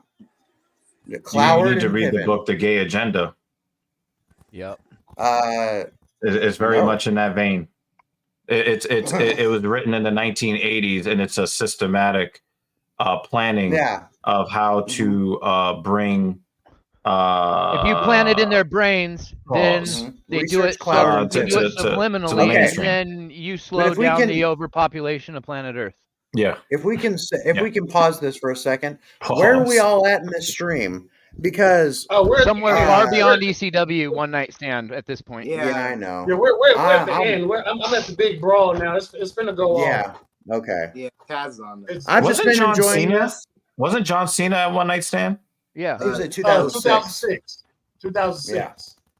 Yeah. Oh, that's he defended the WWE Championship against Rob Van Dam. But this brawl we're about to see is where the Blue Meanie got hurt because JBL. But right now, literally by JBL, he beats the shit out of him. Out of the Blue Meanie. JBL was a savage, yo. Oh, dude, yeah, right there. Bam! Everybody hates on JBL, bro. JBL is poopy, bro. Didn't you get the memo? What? Well, he blocked me. JBL is poopy. There was a promo where Crime Time, rest in peace, Shag Gaspard, where Crime Time and John Cena were fucking with JBL's limo that he used to ride out into the arena, and they spray painted JBL as poopy all across the fucking side of it. Oh yeah, I don't know why. Yeah, no. And this is the beginning of like their Guardian. PG era. They were trying to stay relevant and be like, "Oh, poopy is a PG thing." Yeah, poopy. You're a Guardian for real. You don't remember that? Oh my god! Man. I remember that. Vince has I think always it was like Night of Champions. Yeah, that was Vince's idea. He's always like loved Night of his poop Champions or jokes, something that bro. year. For My sure. whole Yeah. life. Oh, Dr. Evil Cringe. Genius. You know what I call Vince McMahon? Chocolate Factory Vince. Why? Chocolate Factory. God. Chocolate Factory. Oh Think my about God. Does it have to do with? It's rear entry. Yeah. Yeah. You know why? You know why? That's funny. That's for chocolate poopy. Wait. So you guys are not into clapping them cheeks? Well, I mean, there's a clapping cheeks and just straight doo-dooing on someone's forehead is that is something else. I thought y'all was talking about like that's Vince's favorite song. Yeah, that's something else. Even that's then, something else. Vince McMahon likes big sweaty That's why I men. call him that. So. But nah, like TK is the one that came up with all of that weird ass meat stuff. Yeah. Like, no, that was organic. That was completely organic. There ain't nothing organic about that. No. The fans came up with that organically. They came up with that. Nah, incels Nobody came up with that. But the fans. Oh yeah, but there was the fans in what was it? All Out last year. Yeah.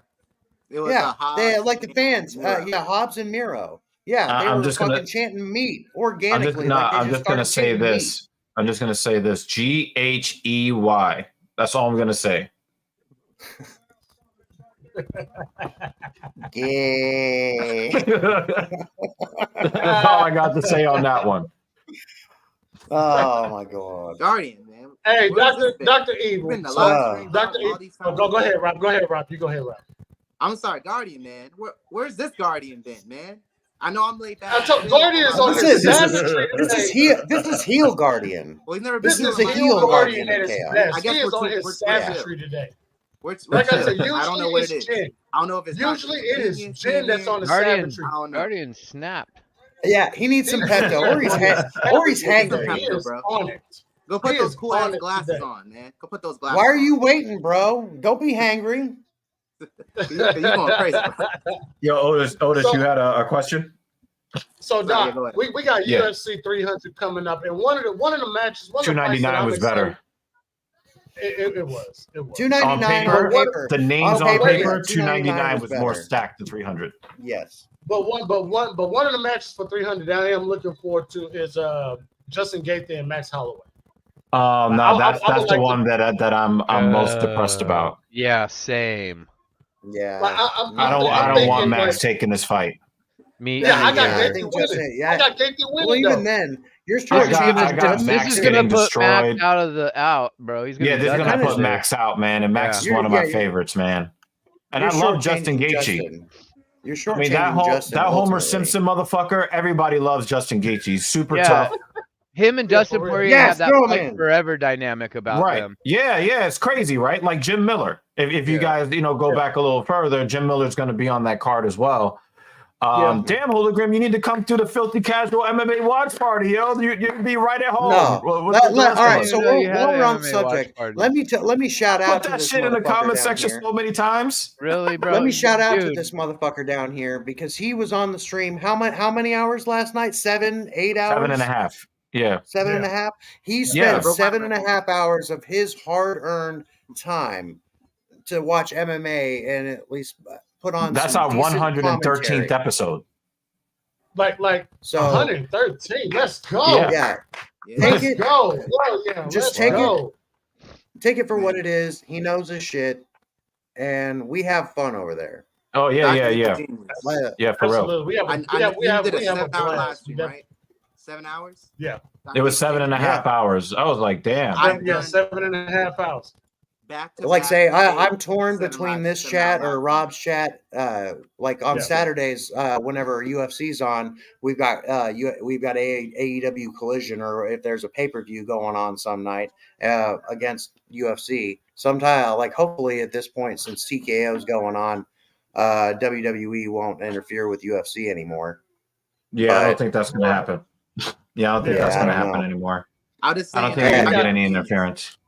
I was just saying, I know what it goes like going through 7-hour live streams. It's like it hurts. And there's a possibility if we start WrestleMania for the pre-shows, from sitting there for 7 hours. If we start WrestleMania early for the pre-shows, we will be there for 7. We will be on stream for 7 hours. 2 hours. Nah, I think so. I think well, I mean, it's just putting in perspective. When we're in London, so I don't think that we'll be able to cover both nights like we intended to. We might still do it, or I might, because Mrs. Evil, shout out to her. She is running her 7th or 8th marathon in the UK. Yeah, shout out to her.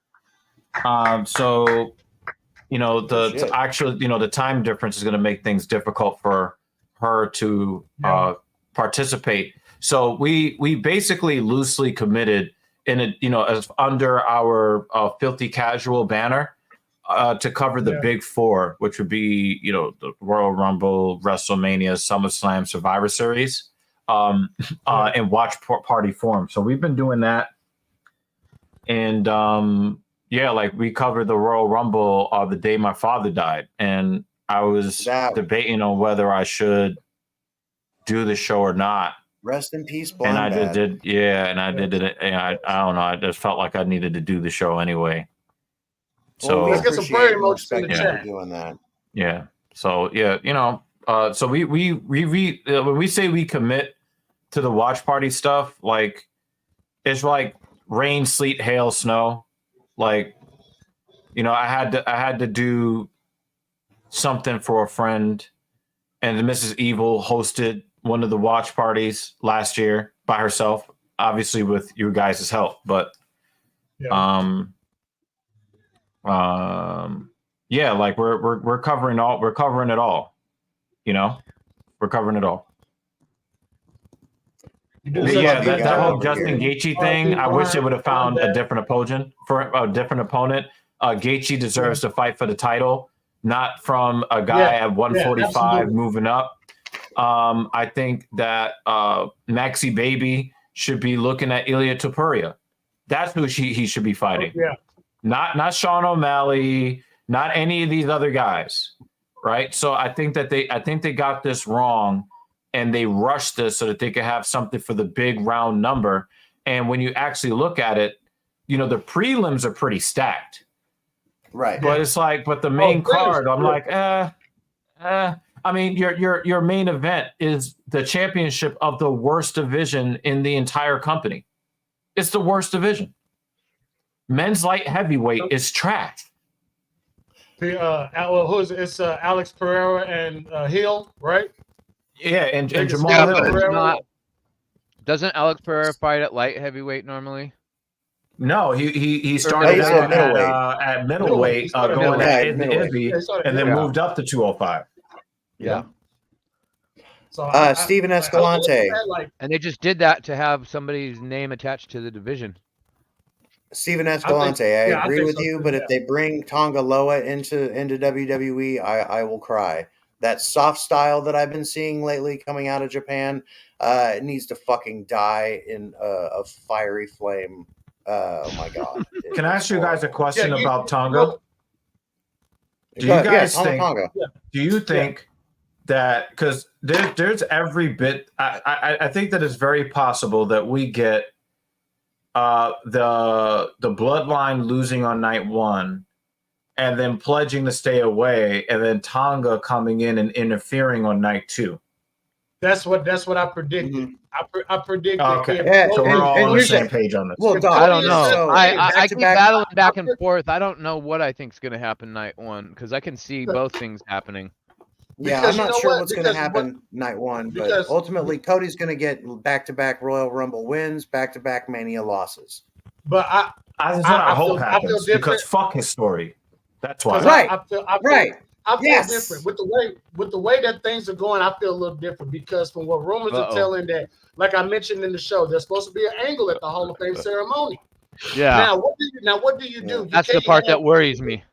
Yeah, but you can't have you can't at this point. You can't have Cody lose twice in one weekend. He's got to win one match. So either he's going to win the tag match and have no bloodline. He's just been getting the brunt end of promos. He's going to get the brunt end of night one. And then when he wins it, how is it not going to feel to everybody like it was just handed to him and like he's a believable that's champion? The problem. I'm already tired of him as champion, and he's not the champion yet.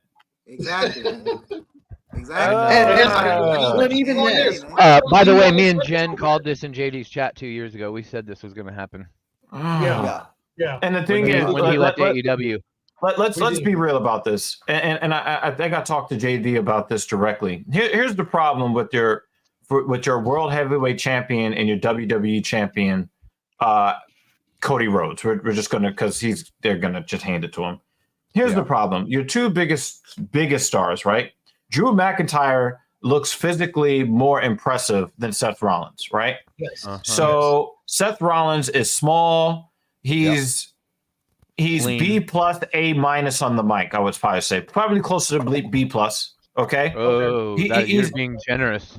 He's not really, but the thing is, he has a lot of charisma. It's just that he just doesn't grab me like with his mic skills like that, right? Okay. Right.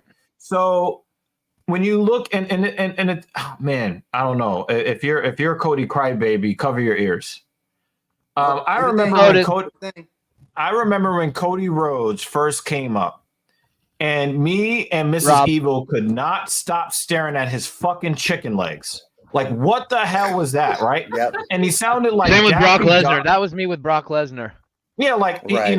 he sounded like Daffy Duck, Yeah. and it was just like it just was it was like, okay, this is a nepotism hire for WWE. Okay, we'll deal with it, right? His wrestling was okay, Right. whatever. You're about to have a guy who is C plus on the mic. I have him rated as C plus on the mic. So he's not physically impressive. His wrestling is, probably, let's say, somewhere between a B plus and an A minus. And his wrestling is not bad. I give him a B. Right. His wrestling is not bad. He's not great on the mic. He has the charisma of stale bread, and he still has chicken legs. So that is supposed to be the face of the WWE. His smile don't even look real, man. It's like the most forced. Like, it's like, what are you doing? So forced. Like, how am I supposed to buy him as a champion that isn't transitional? He looks like a young politician, doesn't he? Thank you. But he doesn't look like a professional wrestler that I care about. Okay. Exactly. He looks like he's running for president.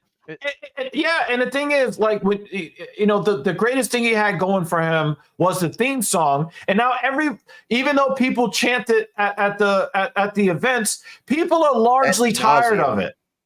Okay, so your theme song is not iconic, your body is not iconic, your wrestling is pretty good, and you have no real charisma. Right, and your whole everything is surrounded by the fact that your father was super popular. Well, super popular after he was retired. Yeah, Dwayne Johnson's father was popular. Dwayne Johnson didn't talk about his father all the time to get over. He had to get himself over. Yeah. Right. So the thing is that WWE, and remember when they did the Super Cena thing, they kept doing that because anytime they put the belt on somebody else, they didn't sell as many T-shirts as they wanted.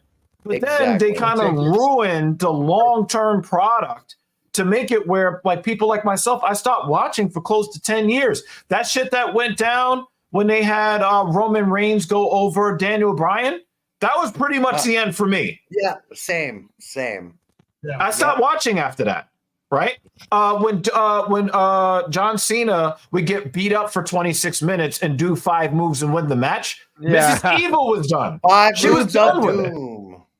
Right? That shit used to drive me nuts. I agree with that. So now you got 2 unimpressive guys going up against 2 of the most impressive guys. One's got cancer and doesn't show up, but he's still more impressive than they are. Yeah.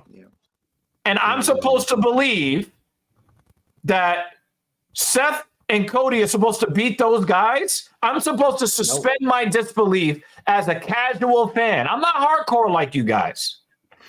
I'm supposed. Well, here's the thing. That's why it's going to line up in a fuck finish to totally screw up every. I don't think the fuck finish is coming, man. I think that it was written into Cody's contract when he came over from AEW that he was going to be the champion. And when you do shit like that, it just doesn't work. Who else said that? Who else said that? Yes, Doc. Yes, Otis. Yes, you said it. A bunch of us. Here's the thing, Doc. What Cody said originally, what they had to pivot from. Cody said he just wanted the title. He didn't care about WrestleMania. What they were trying to pivot on is because the fans are so pissed off that Cody is not getting is potentially losing this match or at least it wasn't getting a title shot that they were handing it to Rock. It blows. I just want him to win the belt so he can lose it and we can get past this shit. Well, once he wins the belt, everyone is going to go, great. Now what's he going to do?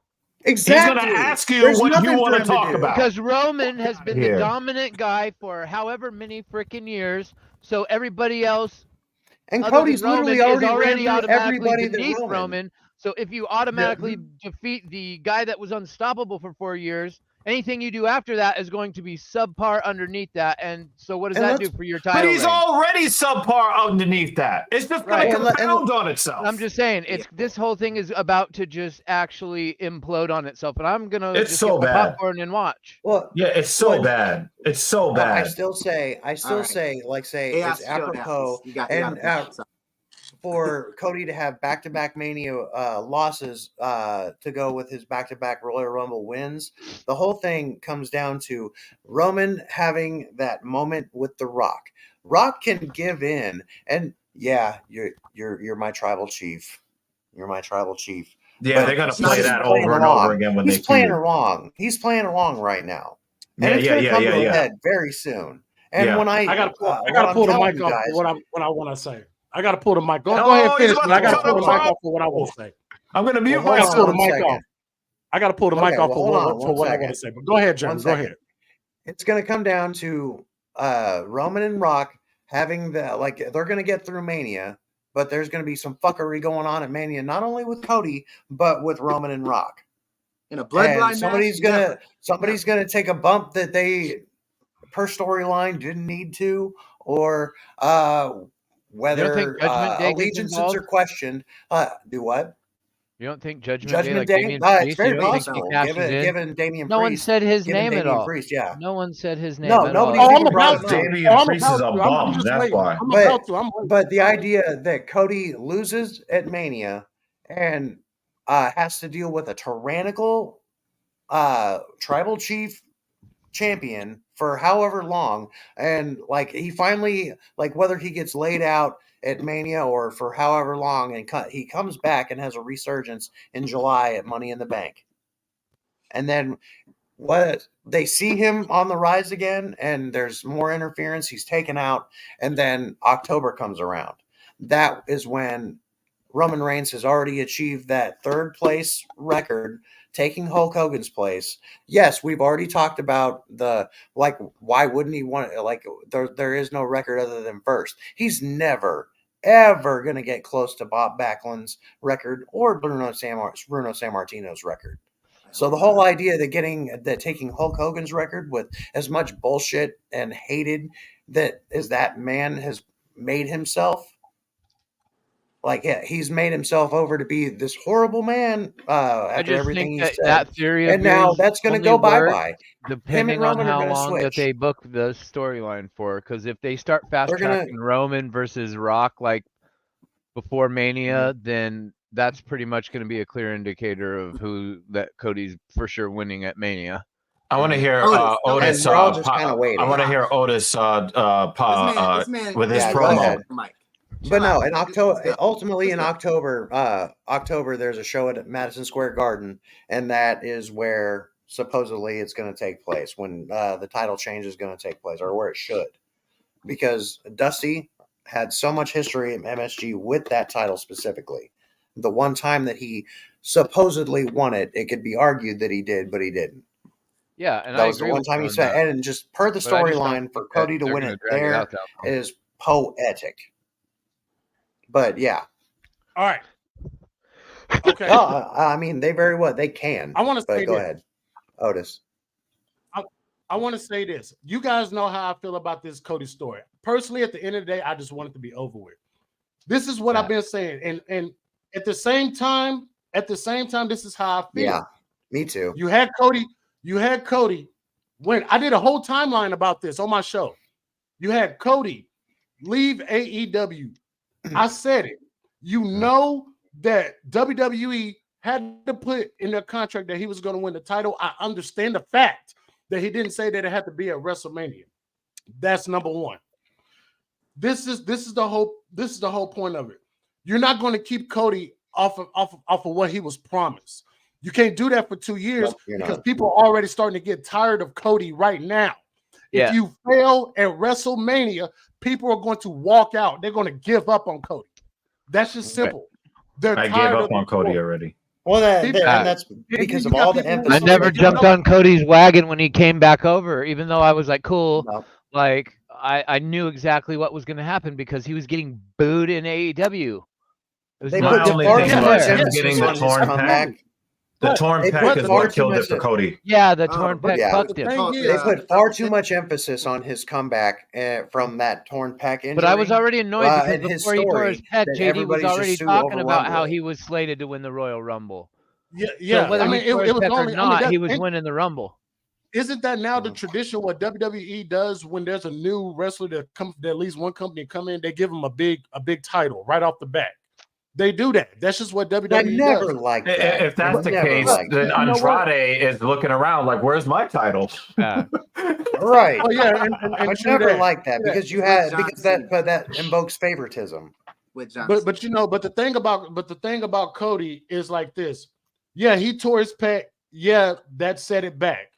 But if they wanted to do Rock, they should have done Rock last year and had They Cody didn't anticipate how big of a following Cody was going to garner in the time that it took for him to come back and actually regain what story he had left. And that's fair. And that's fair. Yeah. But if you screw Cody up this year, it's over. Unless Triple H or whoever has some kind of genius, brilliant type plan to get him to Money in the Bank to win the Money in the Bank, then I'll be done with it. But as far as that Madison Square Garden show, the only way that show is going to matter if it's televised. Is it? Yes, if it's on exactly. Peacock. If it's not, it's not going to mean nothing as far as the story. And that's all I'm saying is speaking of Madison Square Garden, I'm going to take my leave, gentlemen. I'm going to watch the end of the Knick game and cry. Yeah, the Thunder are playing right now. The Thunder they're whooping the Grizzlies by 40 right now. So I want to catch the rest of that. I'll peek on that, but I'm going to see what happens at the end of this next game. Yo, this was actually a lot of fucking fun, yo. Like that. That's what we do. Coming by. We are honored. We are so honored and so blessed and so humble to have you on here. I put a face to Hoolagrim's name. Now I know who's banning everybody. Yeah. But yo, I love you guys. You guys are again, like I'm just happy to be a part of the community, a positive, hopefully a positive part of the community. You guys get a lot of love from my family here, so it's all good. We really do appreciate you guys around these parts. I just can't sit in this fucking chair anymore. Yeah, definitely. And I'm really, really grateful. We're building the community slowly. But we're building the community that I envisioned when I started this TSP project. Mm-hmm. But I'll let Captain Paul know that you guys don't really give a shit about him whatsoever. And fuck Captain Paul. Bring your ass on, Cap. Come on. Yeah. Perk Paul. He's almost as bad as Perk Angle. Yeah. You guys would love his conservative takes. He's definitely a renegade as a conservative. Real talk. No, Captain Paul is what's up. He's a good guy. We would love to have him. Dr. Evil, anytime. You can come on anytime. Captain Paul, the invitation is always open. JD, Jesse, if you guys want to come on, the invitation is open, man. We have open forum discussions on here about anything, apparently, y'all. Yeah. Today I ruined your watch party, yo. Hey, no, it's okay. It's okay. No, it was an honor to have you on the stream. And for one, it was a nice kind of segue out to what you cover. So anybody who's over here and to get a few extra eyes on you, man. Yeah, Holy, you could definitely come through, man. You just can't ban everybody. You know what I'm saying? But definitely come through, man. And the thing is, we like to we rib each other. Oh yeah, we troll really hard. We troll hard. Yeah. Shout out to Rick Allen. We troll hard. That fucking degenerate. Oh my god. Yes. But yo, Holy, man, we cover every. A shout out to who? Drowning? You drowning? Dan Jensen. Dan Jensen be over here too. Yeah. Oh yeah. Dan Jensen is the man, yo. Dan Jensen is the man. He's got an epic beard. Hoolie's got a different kind of epic beard. Everybody's got a better beard than me. That's really what it is. Line mine up. Mine's all grown everywhere. Yeah. Holy, man, come through. We do the Filthy Casual MMA Watch Party for all of the UFC events. Otis and Jeremy will definitely tell you that. We're serious about it. I mean, we're not serious, but we're serious about it. Down to breakdown of fights, the point system, the fight dynamics breakdown. Yeah, we got Jeremy up to speed about what he's watching, and Jeremy's understands what he's seeing a whole lot better now. I'm not a huge. I don't necessarily know everybody in the game and who fights, but they've given me a good rundown on what to expect and what to hope for, at least. And I've got my own predispositions on certain fighters, but I mean, it's a good time over there, regardless of how you look at it. Even then, civil discourse, we preach that everywhere, at least everywhere I go. Yeah. So. Yeah, even me and Dan Jensen, we go at it about John Jones. We still love it. And the fact that Dan Jensen be lying about the cheeks he wouldn't clap. But anyway. Don't mention that certain announcer with a last name. You have to drop a super chat in order to talk about the other announcer, because we don't. He who shall not be named. Yeah. Who shall not be named. Shout out to JL. I love you guys, yo. I'll be seeing you in JD's chat tomorrow night. Hopefully, tomorrow night. The client next day, so I might not be able to. I might not be able to really spend a lot of time in there. So. It's all good, Dr. Evil, we're also going live on Rob's channel tomorrow for the BiggMo BayBay podcast, episode 60. Make sure you guys go subscribe. We're just going to talk some more wrestling news before we get into Monday Night Raw. Again, I want to thank Dr. Evil Genius. I want to thank. You got another subscriber, Rob. There you go. Thank you, bro. I just saw it. Thank you. Yes. Word. I want to thank Mrs. Evil for showing up. Shout outs to all the supporters, JD, Jesse, and the Ray. Disembodied Hand. Enjoy. The Disembodied Hand.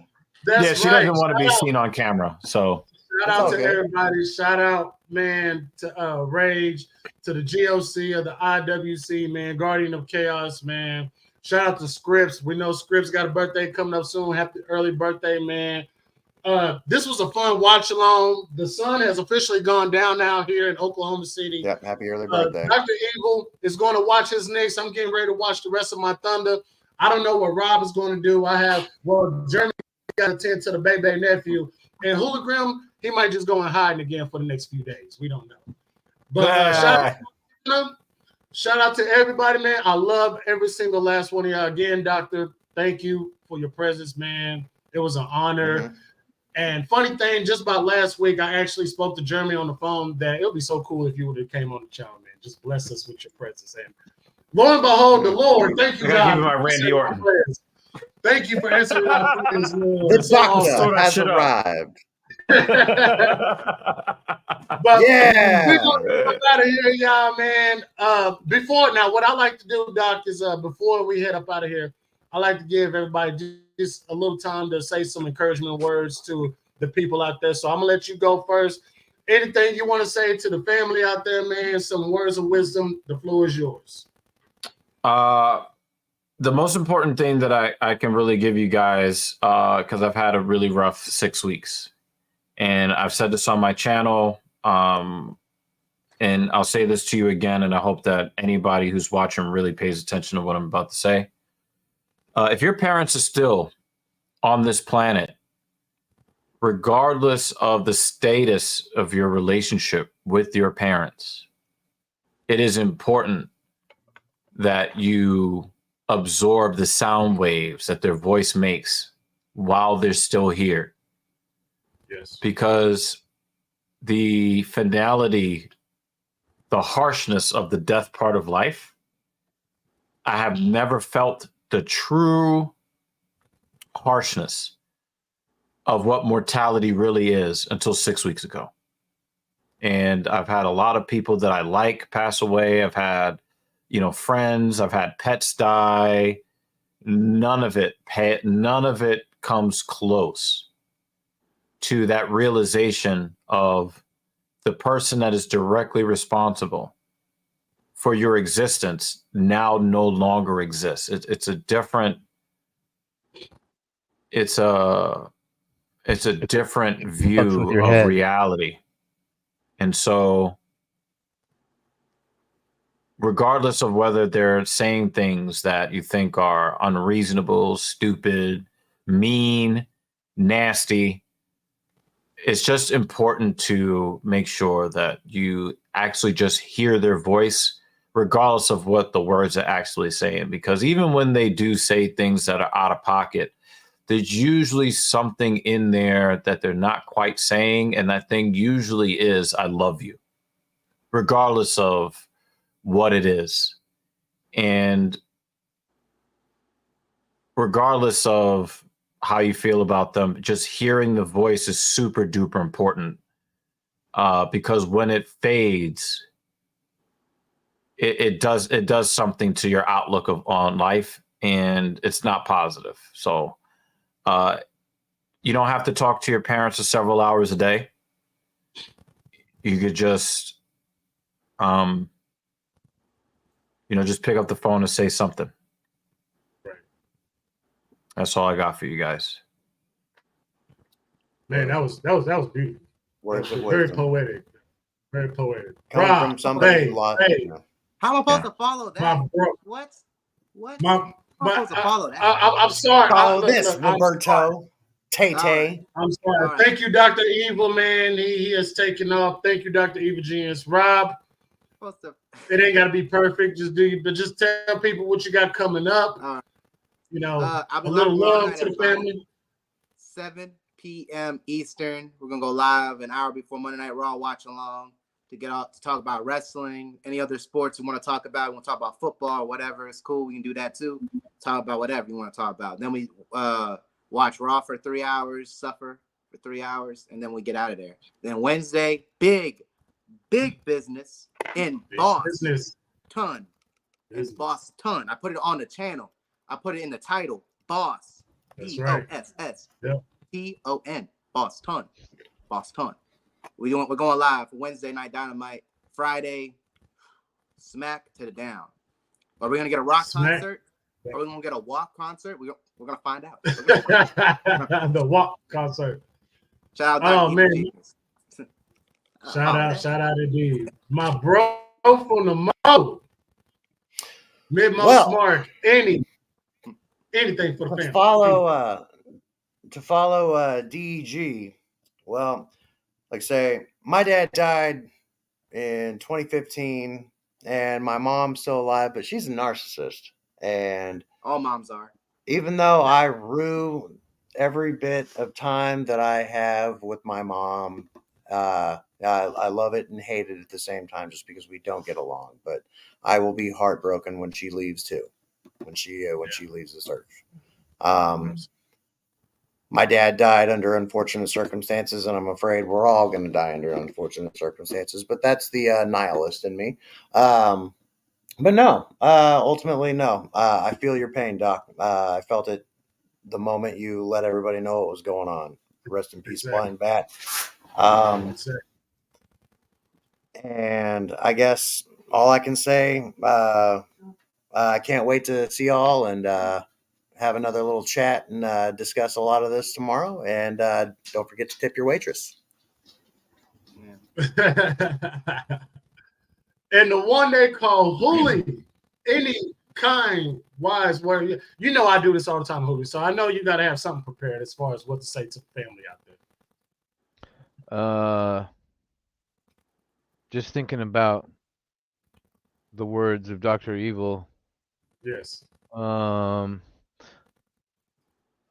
out to Raging Girl Gamer because she also went through the same thing. Yeah. It was nice to hear somebody use the exact words of a lot of how I've felt over the last 2.5 years. Yeah. It just hits different when the person that's responsible for you being alive is no longer here, and the earth became a much bigger, quieter place in a lot of ways, and not in good ways. So yeah, listening to him just kind of really hit home, and my condolences to him and his family for the obvious hard time that they're going through, dealing with the loss of his father. And he's right. Like, I've lost friends, I've lost other family members I loved, cousins, aunts, uncles, grandparents. But when it's the parent, especially that you're closest to, I think, yeah, it makes you think. It makes you think things. You just, I don't know. It's a different lens you start looking through the world through, and not necessarily also in a good way either. So, That's true. That's very true.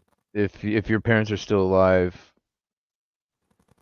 even if your communication isn't good,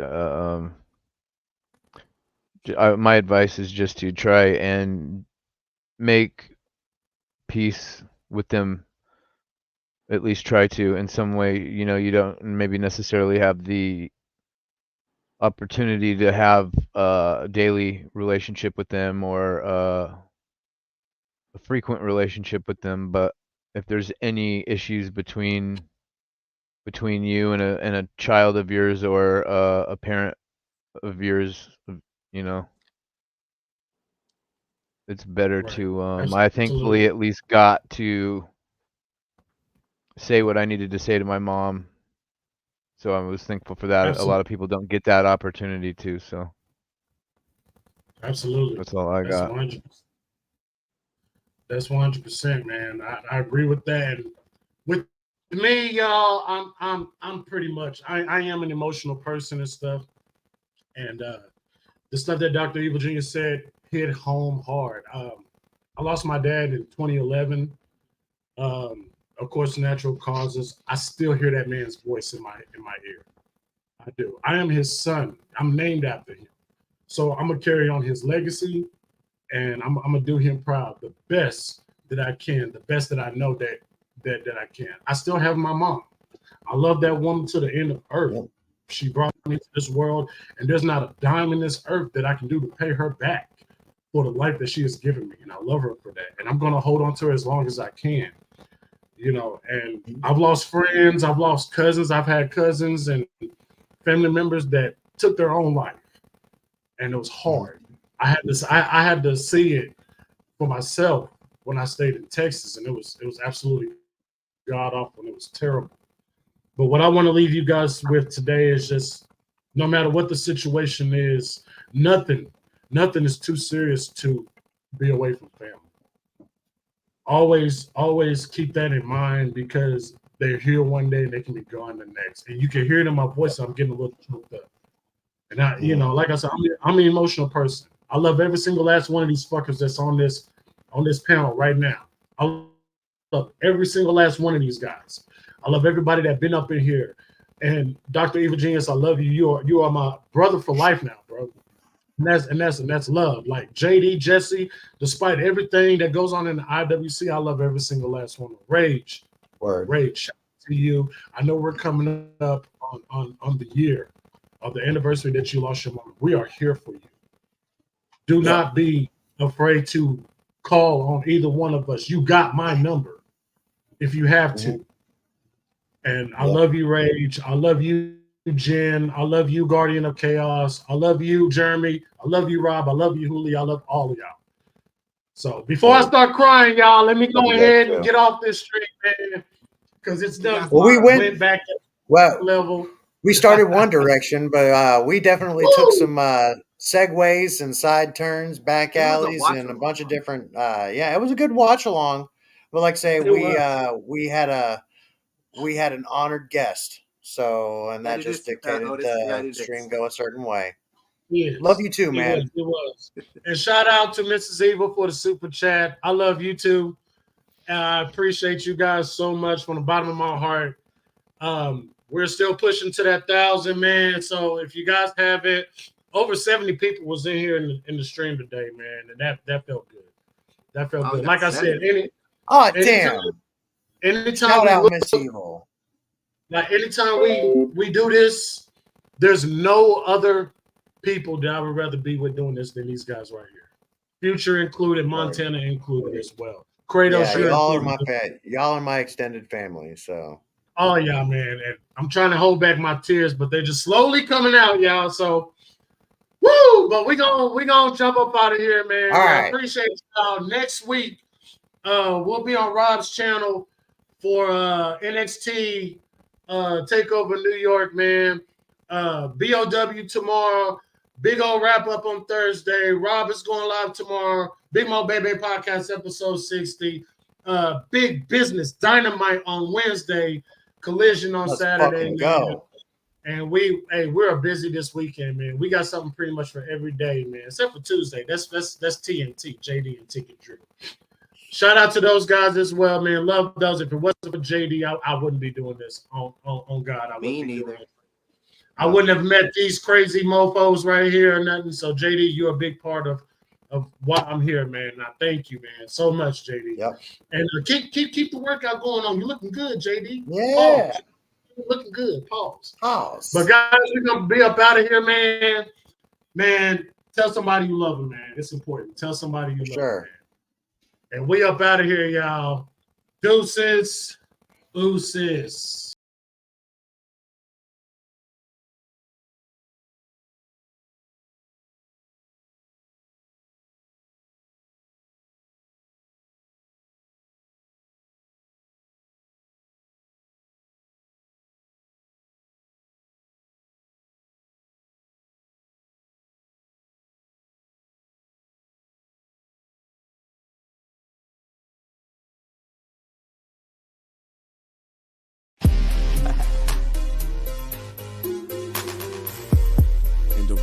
Psychodrama, we only know one thing, lovers. That's right. To give them the flux. To give them the flux. These rappers is shucking and jiving and stuff, getting self in the shit that they can't get out of. Fucking up, here go the flux. A display of lyrics and patterns and rhythms by Side and Young Buck. For viewers' discretion, it's only factual, non-fiction, homie. The ruler, the thumb sticking out, cause you know me. Federal, pimp lock the block, you can't hold me. Situation getting heavy, ammo get low, need my homie, what's that? Well, your homie right on you, you know from the side. Go up on these bitches, it's devious as we gon' get on this shit. Let's talk, let's not sit on this shit. We the shit on this shit, they just spit on this shit. So much psychodramatic, havoc, get this bit crazy, the ranger with it, this shit buck inside of the physicist. Belligerent, feel it, cause we ignorant. Nigga, y'all in it, the flux is the subject of weight and adrenaline, to feel a bitch. Side the minute, buck the relic and drama that did it to him once again. Chance that you get, change to your face and the blood to the covers, undisputed bitch. and again. To the end of the pen, be worse than this sin against men. I'm feeling fenced in. From birth, saw the light of the earth, and I've been fucked up since then. This fusion, clenching, that might get a bitch contusions. It's two of Chicago's fucking gruesome. And now, here are three guys who will tell it like it is, like it was, and how it should be.